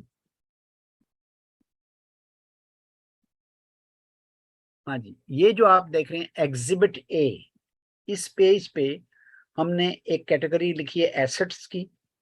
फिर उसके मुख्तलिफ जो अकाउंट्स हैं, मुख्तलिफ तरह के IRAs के बचत अकाउंट जो हैं, रिटायरमेंट अकाउंट्स हैं, इन्वेस्टमेंट एसेट्स हैं, कैश और कैश इक्विवेलेंट्स हैं, डोमेस्टिक बिजनेस ओनरशिप इंटरेस्ट हैं उसके, फार्म, अगर बंदा फार्मर है तो फार्म एसेट्स उसके क्या क्या हैं, फॉरेन बिजनेस ओनरशिप के एसेट कितने हैं, उनकी मालियत कितनी है, तो यूज एसेट्स उसके कितने हैं, होम है, वोकेशन होम है, कारें हैं, गाड़ियां हैं, जो भी हैं, ये इसमें सारे के सारे इसकी डिटेल इसमें मौजूद है। मैं इसको अगर पढ़ने लगा तो ये काफ़ी टाइम लगेगा। मैं चाहता हूँ कि स्क्रीन को मैं आपके साथ शेयर कर दूँ, तो आप इसकी डिटेल इसमें से देख सकते हैं। इसके बाद इसमें इस पेज के हमने टोटल रखे हैं 30 स्कोर, ये है पेज 2 ऑफ 3, और उसके बाद है पेज 3 ऑफ 3। इस पेज पे भी हम देखते हैं कि यूज एसेट्स हैं और उसके बाद है net worth of immediate relatives, ताकि वो अगर रिश्तेदारों के नाम पे कोई प्रॉपर्टियां और जायदादें लेके मिस यूज कर रहा है तो वो भी इसके सामने आ जाएं। उसके बाद हमारे पास है लाइबिलिटीज जो हैं वो कितनी हैं। तो पर्सनल लाइबिलिटीज की को हमने एग्जिबिट बी का नाम दिया है और नेटवर्थ हमने आखिर में निकाली है कि किसी बंदे की नेटवर्थ कितनी है। ट्रांसपेरेंसी के लिए ये नंबर 1 पॉइंट सबसे ज्यादा जरूरी यही है कि हमें पता हो जो आदमी हमें ज्वाइन कर रहा है उसके एसेट्स क्या हैं। हर तरह के एसेट्स जो हैं इसका हमने इन 3 पेजेस पे हमने इसको डिस्क्राइब कर दिया है। जो भी पॉसिबल उसकी वर्थ होगी वो इसमें से निकल आएगी। अगले पेज पे जो हम जा रहे हैं ये बहुत इंपॉर्टेंट पेज है और मैं कहूँगा कि हमने पहले जब कहा था कि हम we can make the people honest by default, कि हम किसी भी बंदे को हम कह सकते हैं कि भाई बेईमानी कर ही नहीं सकता। अगर वो इस सिस्टम को अडॉप्ट करे तो बेईमानी का चांस और खयानत का चांस हो ही नहीं सकता। ये अकाउंटेबिलिटी का पेज 1 ऑफ 3 है, 3 पेजेस हैं। पहला सफा इसका अकाउंटेबिलिटी का 15 नंबर इसके हैं, जिसके टोटल स्कोर डबल करें तो 30 स्कोर बनता है। स्पेंडिंग ऑफिस फंड्स, हर ऑफिस को फंड मिलते हैं स्पेंड करने के लिए। उसमें यह है कि office funds must be used bye declared percentage like 5% on entertainment, 10% on office supplies, 25% on transportation, 5% on electricity and like wise. जैसे भी जरूरी नहीं है जो नंबर मैंने इसमें लिखे हैं यही नंबर हों, लेकिन उसकी एक डिटरमिन्ड परसेंटेज होनी चाहिए कि भाई इतने परसेंट खर्चा जो है ये किस किस मद में जाएगा। ऑफिस की सप्लाईज में कितने परसेंट आना चाहिए, ट्रांसपोर्टेशन पे कितना आना चाहिए, इलेक्ट्रिसिटी में और उसकी अमेनिटीज में कितना आना चाहिए, एंटरटेनमेंट पे कितना आना चाहिए। ये सारा का सारा वेल डिफाइंड एरिया होना चाहिए और वो जो काम कर रहे हैं इसमें उनको इसका जो है जो भी उसको कंप्लाई विद करते हैं they will get extra points. दूसरा है ये spending graph should be comparable with prior year's spending unless exceptional circumstances demand otherwise। ये है कि ये जो हमारा ग्राफ बन रहा है खर्चे का, इस खर्चे के ग्राफ को पिछले सालों के खर्चे के मुताबिक होना चाहिए और अगर उसके मुताबिक नहीं है तो इसका मतलब है कि वो गैर मामूली हालात जो हैं वो पैदा हो चुके हैं और उसकी एक्सप्लेनेशन होनी चाहिए कि भाई ये स्पेंडिंग इतनी ज्यादा या अनएक्सपेक्टेड क्यों है, इसका रीजन क्या है और रीजन उसको डॉक्यूमेंट होना चाहिए। Money saved must be credit for the entire team and not for any single individual to end the rat race. होता ही है कि भाई जो सुपरवाइजर है या जो इंचार्ज है किसी भी महकमे का वो सारा क्रेडिट जो है वो अपने ऊपर ले लेता है, अगरचे सारा काम हार्ड वर्क जो है वो अमले ने किया होता है। तो ये है कि जो भी अगर पैसा को बचता है इस सारे प्रोसेस में, ऑफिस का पैसा बचता है तो उसका क्रेडिट तमाम टीम जितनी ऑफिस की है सबको मिलना चाहिए, ना कि सिर्फ एक आदमी को। अगर एक आदमी को आप इसका इंचार्ज बनाते हैं तो ये आपस में कंपटीशन शुरू हो जाएगा और वो आपस में लड़ेंगे और ये ऑफिस के लिए नुकसानदेह होगा। Department income must be integrated by conducting expos, seminars, issuing logos on memorial days, encouraging public interaction to promote awareness about the functions of the department। Department को अपनी आमदनी बढ़ाने के लिए मुख्तलिफ तरीके हैं, जैसे एक्सपोज शुरू करते हैं, सेमिनार करते हैं, अपने लोगो या टिकटें बांटते हैं मेमोरियल डेज पे, जैसे जैसे कोई पाकिस्तान परेड है, पाकिस्तान डे है, जैसे भी मुख्तलिफ ईद फंक्शंस हैं। तो हर फंक्शन पे पब्लिक को अवेयरनेस देने के लिए अपने और एक तो उनकी आमदनी बढ़ेगी, जैसे अपनी वो लोगो है उनकी शर्टें हैं, उनके ग्लास कप हैं, वो जो आके पब्लिक को दे रहे हैं, बेच रहे हैं। तो ये एक डिपार्टमेंट को पब्लिक के साथ एक इंटरेक्शन करते हैं तो ये एक उनकी अकाउंटेबिलिटी में एक प्लस पॉइंट साबित होगा। Volunteers from students may earn certificates of appreciation that will help them in their admission to higher education or landing on a job on priority basis by adding score in this resume। तो students के लिए तो उनको चाहिए होता है कि भी हमने कोई एक्स्ट्रा करिकुलम काम किया है इस सिलसिले में, वो उनके लिए जो है इस किस्म का काम करना कि वो सर्टिफिकेट ऑफ अप्रिसिएशन उनको मिलता है वॉलंटियर काम करने की हैसियत से, तो उसमें हायर एजुकेशन में या उनको जॉब लेने में उनको प्रायोरिटी जो है इस बात से मिलेगी, इस पेज पे भी सिग्नेचर और डेट होगी जैसा कि बाकी तमाम पेजेस पे थी।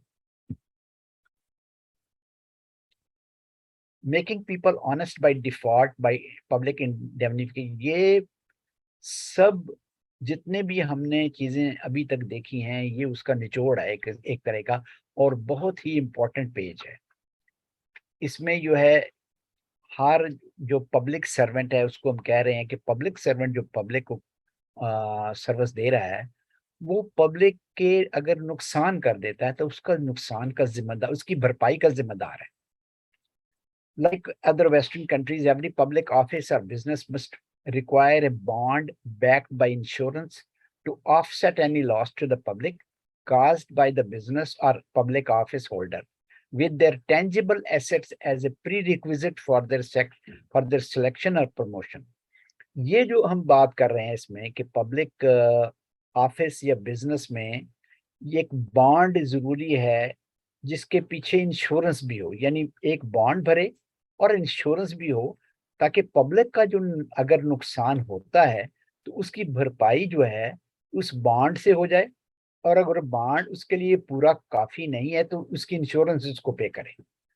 अब यहाँ जो डॉक्टर्स होते हैं अमेरिका में या दूसरे लोग इस तरह के प्रोफेशनल हैं, उनको बड़ी हाई इंश्योरेंस रखनी पड़ती है और बाज महकमों में बॉन्ड भरने पड़ते हैं। लेकिन बॉन्ड का मतलब ये नहीं है कि आपने कागज का टुकड़ा आपने दे दिया। Bond should be something tangible, जो महसूस किया जा सके, यानी किसी प्रॉपर्टी की बेस पे आप बॉन्ड देते हैं। फर्ज कीजिए मकान है, मकान अपने उसमें गिरवी रखा हुआ है एक तरह से, या कोई चीज टेंजिबल ऐसी है जिसके ऊपर आपने बॉन्ड दिया है, ताकि अगर उसकी वायलेशन होती है, अगर आपकी गलती की वजह से लाखों करोड़ों लोगों का नुकसान होता है तो उसको कौन भरेगा। जैसे हमारे मुल्क में वो अक्सर देखा गया है कि नुकसान तो ठेकेदार करके चले जाते हैं और पीछे से पब्लिक जो है वो उसका खमियाजा भुगतती है। तो उसका ये जो तरीकाकार है वो ये है कि बॉन्डिंग भी हो हर शख्स पब्लिक सर्वेंट की, जितने भी, खा वो एमपी हो, एमएनए हो, मिनिस्टर्स हो या कोई भी हो, एनीबॉडी जो भी पब्लिक सर्विस में है, उसको सबसे पहले उसका जमानतनामा बॉन्ड जो है टेंजिबल प्रॉपर्टी से होना, टेंजिबल एसेट से होना चाहिए, या नकद हो या उस पैसे जमा करवा दे या उसकी प्रॉपर्टी हो उसमें इन्वॉल्व हो और उसमें उस पर लियन हो इसका, यानी वो अपनी प्रॉपर्टी को फरोख्त नहीं कर सकता जो एसेट इसमें ऑलरेडी उसने जिसका बॉन्ड भरा हुआ है। जितने अरसे उसकी जॉब चलती है वो उसको फरोख्त नहीं कर सकता।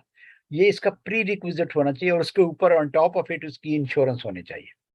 The valuation of bond must not be personal warranty in any case. जैसे होता है ना कि बड़ी कोई साहब हैसियत आदमी चला गया तो उसने कहा कि मेरी पर्सनल वारंटी है जी, मेरी जाती गारंटी है जी, ये बंदा काम ऐसा करेगा या नहीं करेगा। तो ऐसी चीज नहीं है। बॉन्ड के amount must be a lien on tangible assets that will not be transferred during the entire service tenure except an equal amount of another tangible or liquid asset to be replaced। जब तक बंदा वो job कर रहा है तब तक उसके जो जायदाद है वो उसमें गिरवी रहेगी, ताकि पब्लिक को अगर कोई नुकसान होता है तो उसको उस जायदाद की नीलामी से उसको पूरा किया जा सके। अगर ये चीज ऐसी होती है तो कोई ठेकेदार, कोई आदमी जो भी है वो इस बात का जिम्मेदार होगा। उसको पता होगा कि उसका बाजू फंसा हुआ है, उसकी प्रॉपर्टी फंसी हुई है, उसका पैसा फंसा हुआ है, और उसके ऊपर अगर वो वायलेट करता है तो उसकी इंश्योरेंस एकदम स्काई रॉकेट कर जाएगी, बढ़ जाएगी। तो वो कभी भी बदयांती करने का सोचेगा भी नहीं। इंश्योरेंस के स्कोर है +10, बॉन्डिंग के स्कोर है +10। इसमें ये स्कोर जो है ये इसमें भी सिग्नेचर पेज है। आगे आगे आगे आगे का जो पेज 3 of 3 है, इसमें है मेकिंग पीपल ऑनेस्ट, लोगों को ईमानदार कैसे हमने बनाना है। Although right of association, protest, and procession is a democratic right. However, all participants in procession will be individually and collectively responsible to indemnify public for any loss of property or life. ये statement इस तरह है कि अगरचा हमारा हक है association इकट्ठा होने का, जमात बनाने का, एहतजाज करने का, जुलूस निकालने का, ये हमारा एक डेमोक्रेटिक राइट है, लेकिन तमाम जो उसके पार्टिसिपेंट्स हैं, जो उसमें हैं, वो इस बात के जिम्मेदार होंगे इनफरादी तौर पर भी और मजमूई तौर पर भी कि पब्लिक को अगर कोई नुकसान उनके एसोसिएशन, प्रोटेस्ट या प्रोसेशन के दरमियान होता है, तो वो पब्लिक की जो लाइफ है, जैसे कई आदमी बेचारे मर जाते हैं जुलूसों में या तो उनकी लाइफ की उनकी लाइफ की उनकी प्रॉपर्टी की उनकी जिम्मेदारी किस पे आती है? वो प्रोसेशन के पे आती है कि जो जुलूस निकालने वाले हैं उन पे आती है कि वो उसकी भरपाई करें। The amount so recovered by the sale of bonded assets and insurance policy will be used to indemnify those who have suffered loss. तो उनके इंश्योरेंस के पैसों से और उनके बॉन्ड के पैसों से उनकी भरपाई होगी जिनका नुकसान हुआ है। This section will safeguard the basic rights of all citizens. जितने भी शहरी हैं उनकी जानो माल इज्जत की जो हिफाजत की जिम्मेदारी है वो इस तरीके से पूरी हो सकती है कि अगर उन तमाम जो भी लोग इकट्ठे जुलूस करते हैं, प्रोटेस्ट करते हैं, प्रोसेशन करते हैं, अपना हक इस्तेमाल करते हैं, लेकिन हक इस्तेमाल करते हुए अगर उनसे कोई ऐसी चीज होती है जिसमें किसी की जान चली जाए या किसी की प्रॉपर्टी का नुकसान हो, तो उसकी वो भरपाई करने के जिम्मेदार हैं। All contracts will be bonded and insured for public indemnification under the guarantee period. After completing the contract, even any delay in the work performance with daily fine spanning the entire delayed period except act of God. तमाम जो ठेकेदार हैं, जो bonded हैं, वो public को guarantee करते हैं कि अगर उनको कोई नुकसान होता है, जब वो काम अपना खत्म कर देते हैं, कंप्लीट कर देते हैं, तो उस शक्ल में ये जो है उनकी जिम्मेदारी जैसे पहले बताया गया है उन पे आयद होती है, या उनके काम में डिले हो जाता है। अगर फर्ज कीजिए उन्होंने ठेका लिया है कि ये 1 साल में ये हम काम कंप्लीट कर देंगे, साल में नहीं होता है, वो 2 साल में होता है, तो वो जितना एक्स्ट्रा पीरियड है उसका बोझ अवाम पे नहीं पड़ना चाहिए, बल्कि हर दिन गुजरते दिन के साथ उनको जो जुर्माना है वो होना चाहिए कि उन्होंने काम टाइम पे खर्च क्यों नहीं किया। मास वाइज अगर ये डिले है, एक्ट ऑफ गॉड, फर्ज कीजिए जल्जला आ गया है, अब उसमें तो ठेकेदार का कोई कसूर नहीं है ना। आग लग गई है, अगर को आग जानबूझ के लगाई गई है और डिफरेंट, लेकिन वो नेचुरल काज की वजह से है, तो फिर जो है उसमें उनकी जिम्मेदारी आयद उस पर नहीं होगी, उस ठेकेदार पे आयद नहीं होगी। तो इस पेज को भी साइन करना है। आगे है contractors bond of indemnity. All contractors to be awarded open bidding with realistic reserve to detect teaser rates. हर बंदा जो है ओपन बिडिंग होगी, अगर ओपन बिडिंग खुफिया बिडिंग की बजाय आप ओपन बिडिंग रखें ताकि लोग टीजर रेट जो है वो ना दे सके। टीजर रेट होता है कि भाई ठेका लेने के लिए आप बहुत ही कम रेट दे देते हैं, बाद में आप ऐड ऑन कर लेते हैं कि हाँ जी ये ठीक है, इसमें ये काम हो गया, इसमें ये डिले हो गई, और उसमें वो ऐड ऑन करके तो पैसे अपने उस तरीके से पूरे करते हैं। तो ये अगर ओपन कंपटीशन है, ओपन बिडिंग है, तो फिर इसमें ये टीजर रेट वाला मसला जो है ये खत्म हो जाता है, ओपन चीज सामने आ जाती है। और ये भी जरूरी नहीं होते जो कम रेट वाला बंदा होता है वो हमेशा क्वालिटी का काम भी करता है, ये भी इसको देखना पड़ता है ओपन बिडिंग में। Any criminal record in the line of work will rank -10 score in competition unless the bidder has fully indemnified loss and served his her term of imprisonment. अगर कोई मुजरम है और वो भी किसी ठेके में हिस्सा ले, कॉन्ट्रैक्ट में हिस्सा ले रहा है, तो अगर तो वो मुजरम है और उसने अपनी जो है वो पब्लिक को इंडेमनीफाई नहीं किया, तो उसमें -10 उसके पॉइंट -10 उसमें हो जाएंगे उसके स्कोर में। लेकिन अगर उसने टाइम पर अपना पूरा कर लिया है, सर्विस भी दे ली है, उसमें अपनी जेल टाइम भी पूरा कर लिया है, तो उस पर कोई इसका इतलाक नहीं होगा। फिर वो खुले दिल से बिडिंग में हिस्सा ले सकता है। If the award amount is large then each rupees 30 crore, the main contractor must hire at least one subcontractor not related to him to allocate 10% work, allowing small contractors to get trained. यहाँ भी America में भी ये होता है कि अगर आपको बड़ा ठेका मिलता है तो बड़े ठेकेदार को कानूनन जो है वो छोटे ठेकेदारों को हिस्सा देना पड़ता है, सब कॉन्ट्रैक्ट उनको देने पड़ते हैं छोटे छोटे, ताकि वो जो है वो बाकी के लोग भी ट्रेंड हो जाएं। ये नहीं कि एक ही आदमी, और ये भी है कि जिसको आप वो ठेके छोटे ठेके दे रहा है वो उसके साथ रिलेटेड नहीं होने चाहिए, बल्कि ना रिश्तेदार होने चाहिए, बल्कि इंडिपेंडेंटली दूसरे आदमी होने चाहिए जिनको वो छोटे कॉन्ट्रैक्ट्स वो ऑलरेडी ड्यू डिलिजेंस के बाद वो दे रहा है। 10% वर्क जो है ये उसको देना पड़ेगा हर 30 करोड़ के ऊपर। All contractors will be bonded and insured for public indemnification under the guarantee period for the equal amount of their contract award and make up for the loss by the delay. जो भी इनका जितने भी contracted जो हैं वो bonded हैं और इंश्योरेंस इनके पास है गारंटी पीरियड के दरमियान में, वो जितना भी उनका कॉन्ट्रैक्ट है उसी कॉन्ट्रैक्ट की अमाउंट के मुताबिक उनका बॉन्ड होगा। जितने का, यानी कि जितने फर्ज कीजिए एक आदमी को पास 30 करोड़ का मिला है ठेका, तो 30 करोड़ की ही इसकी इंश्योरेंस होगी और इसी की बॉन्डिंग होगी।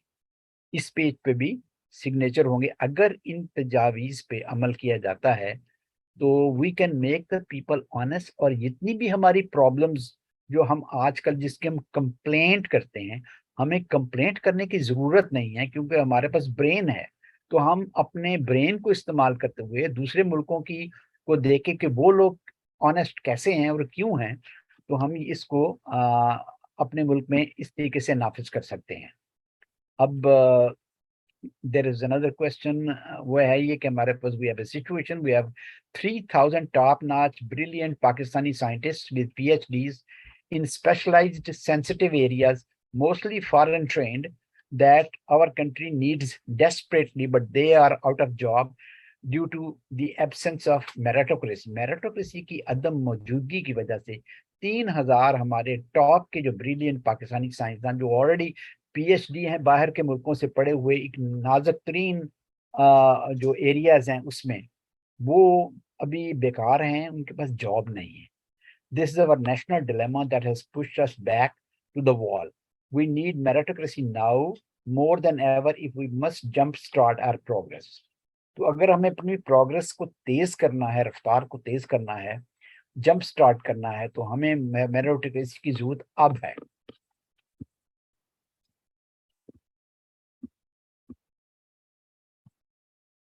Now this is a question session for people. If there are any questions, जो सवाल हैं वो आप लोग करें तो इंशाल्लाह हम इसको आपके सवालों के जवाब देने के लिए तैयार हैं। जिसको इसकी डिटेल्ड इंफॉर्मेशन चाहिए वो भी हम इसको दे सकते हैं। शुक्रिया। इसमें ऐसा होगा जी, जो क्वेश्चन एंड आंसर्स हैं वो लोग अपने पोस्ट करेंगे अपने कमेंट्स में। इस वीडियो के नीचे जो कमेंट्स होंगे उसमें वो पोस्ट करेंगे और हर सवाल का जो है हम जवाब देंगे। ठीक है। तो मेरी ज्यादा लोगों से दरखास्त है कि इस वीडियो को पूरी देखें, इसको समझने की कोशिश करें। किसी चीज की अगर आपको समझ नहीं आती तो फौरी तौर पर कमेंट्स में लिखें, सवाल पूछें और हम जो है काजी साहब से कहेंगे और मैं खुद हम इसका जो है जवाब आपको हर सवाल का देंगे। हाँ जी, मैंने कहा। हाँ जी। अच्छा जी, मैं ये कह रहा था कि अब जो भी सवालात होंगे वो ये हमें भेजते जाएंगे। हेडरूम जरा ठीक कर लीजिए इसका, और जो जो सवाल आएंगे उसके एक एक का जवाब हम देंगे अपने जो है सुनने वालों को। और ये एक बहुत ही इम्पोर्टेंट टॉपिक है जिसके ऊपर के बहुत ही डिटेल में गाजी खान साहब ने इसके ऊपर अपनी प्रेजेंटेशन भी दी है और बताया भी है। असल में बात यह है कि जब तक आप मेरिट पर अपॉइंटमेंट्स नहीं करेंगे, जो जिसका फील्ड है वहाँ उस फील्ड के बंदे को उस शोबे में नहीं लगाएंगे, उस वक्त तक आपका मुल्क तरक्की नहीं कर सकता। एक छोटी सी मिसाल देता हूँ कि अगर एक जहाज चलाना है, बोइंग जहाज है, वो चलाने के लिए आप जो है किसी ऐसे आदमी को लगाते हैं जो कि डॉक्टर है या इंजीनियर है, और वो पायलट नहीं है, उसके पास ना तजर्बा है, ना उसके पास लाइसेंस है जहाज उड़ाने का, तो वो जब जहाज उड़ाएगा तो वो अपने ना सिर्फ अपने आप को कत्ल करेगा, बल्कि उसके पीछे जितने भी बैठे हुए हैं मुसाफिर, उनको भी वो कत्ल करेगा। बिल्कुल यही मिसाल जो है कि हर शोबे पे लाजिम आती है, हर शोबे पे इस्तेमाल होती है। वो किस तरीके से कि अगर एक जो है आपको जगह पर मेडिकल डॉक्टर चाहिए, उसकी जगह पर आप इंजीनियर लगाते हैं तो जाहिर है कि वो काम नहीं कर सकेगा। इस तरह इंजीनियर की जगह मेडिकल डॉक्टर लगाते हैं, वो काम नहीं कर सकेगा। हमारे मुल्क में क्या होता है, मैं बड़ी बड़ी एक मिसाल देता हूँ कि जैसे आप ये देखें कि जो हमारे मुल्क के CSS ऑफिसर्स हैं, CSS करने वालों में इंजीनियर्स भी होते हैं, डॉक्टर्स भी होते हैं, उसमें दूसरे शोबों के लोग भी होते हैं। अब ज्यादातर डॉक्टर्स जो है, आप देखें कि CSS इन्होंने किया होता है, और DMG है जिसको आजकल PAS कहते हैं, ये लोग जो है इंजीनियरिंग का डिपार्टमेंट है उसके हेड लगे हुए हैं और है मेडिकल डॉक्टर, कोई और शोबा है उसके ही हेड लगे हुए हैं, है मेडिकल डॉक्टर। तो इस वजह से हर उस मिनिस्ट्री का बेड़ा गर्क होता है, हर उस डिपार्टमेंट का बेड़ा गर्क होता है कि जिसका हेड जो है, जिसका सेक्रेटरी जो है, वो आप ऐसा आदमी लगाते हैं जो उस फील्ड से ताल्लुक नहीं रखता। भाई अगर किसी ने मेडिकल किया हुआ है, वो CSS करके आ जाता है, तो उसको आप मेडिकल के शोबे पे लगाएं, उसको इंजीनियरिंग के शोबे पे लगाने का आपको क्या फायदा है। इसी तरीके से मैं आपको एक चीज बताऊं, गाजी साहब अफगान साहब की भी इंफॉर्मेशन के लिए, पाकिस्तान में एक है पाकिस्तान इंजीनियरिंग काउंसिल एक्ट। इस एक्ट के तहत जो भी इंजीनियरिंग डिपार्टमेंट्स हैं उनके हेड्स सिर्फ इंजीनियर लग सकते हैं, और इसके ऊपर सुप्रीम कोर्ट की रूलिंग्स मौजूद है। लेकिन हर हुकूमत जब लगाती है किसी इंजीनियरिंग डिपार्टमेंट का हेड, तो वो किसी CSS किए हुए आदमी को लगा देती है, या कोई रिटायर्ड जो है फौजी लगा देती है, या कोई और ऐसा आदमी लगा देती है जिसका के उस शोबे से बिल्कुल ताल्लुक नहीं होता। आप वापडा का ही देख लें, वापडा के चेयरमैन एक ऐसे साहब को लगाया गया जो कि एक रिटायर्ड आर्मी ऑफिसर है। ठीक है, रिटायर्ड आर्मी ऑफिसर को आप लगाना चाहते हैं, हमें कोई एतराज नहीं है, लेकिन फौज में इंजीनियर भी मौजूद हैं, फौज का पूरा इंजीनियरिंग का शोबा है, वहां से अगर आप एक इंजीनियर को लगाते हैं वापडा का चेयरमैन, तो उसका बहुत ज्यादा फायदा होता है वापडा को। इसी तरीके से और डिपार्टमेंट्स हैं। तो ये मेरिटोक्रेसी के ऊपर जो इस वक्त स्लाइड्स दिखाई हैं गाजी खान साहब ने, ये अगर इसके ऊपर अमल किया जाए और ये जो कुछ इसमें दिया गया उसको फॉलो किया जाए, तो हर शोबे में मेरिट बेस्ड अपॉइंटमेंट्स होंगी।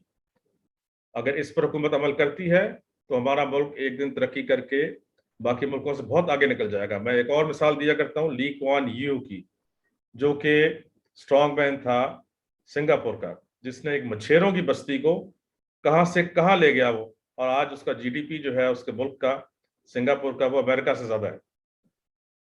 तो हमें सिर्फ मेरिट पर चलना है। और मैं शुक्रिया अदा करता हूँ गाजी खान साहब का कि उन्होंने एक इतनी अच्छी प्रेजेंटेशन दी, और आइंदा भी हम इनके साथ मुख्तलिफ वीडियोस बनाते रहेंगे। शुक्रिया। Thank you.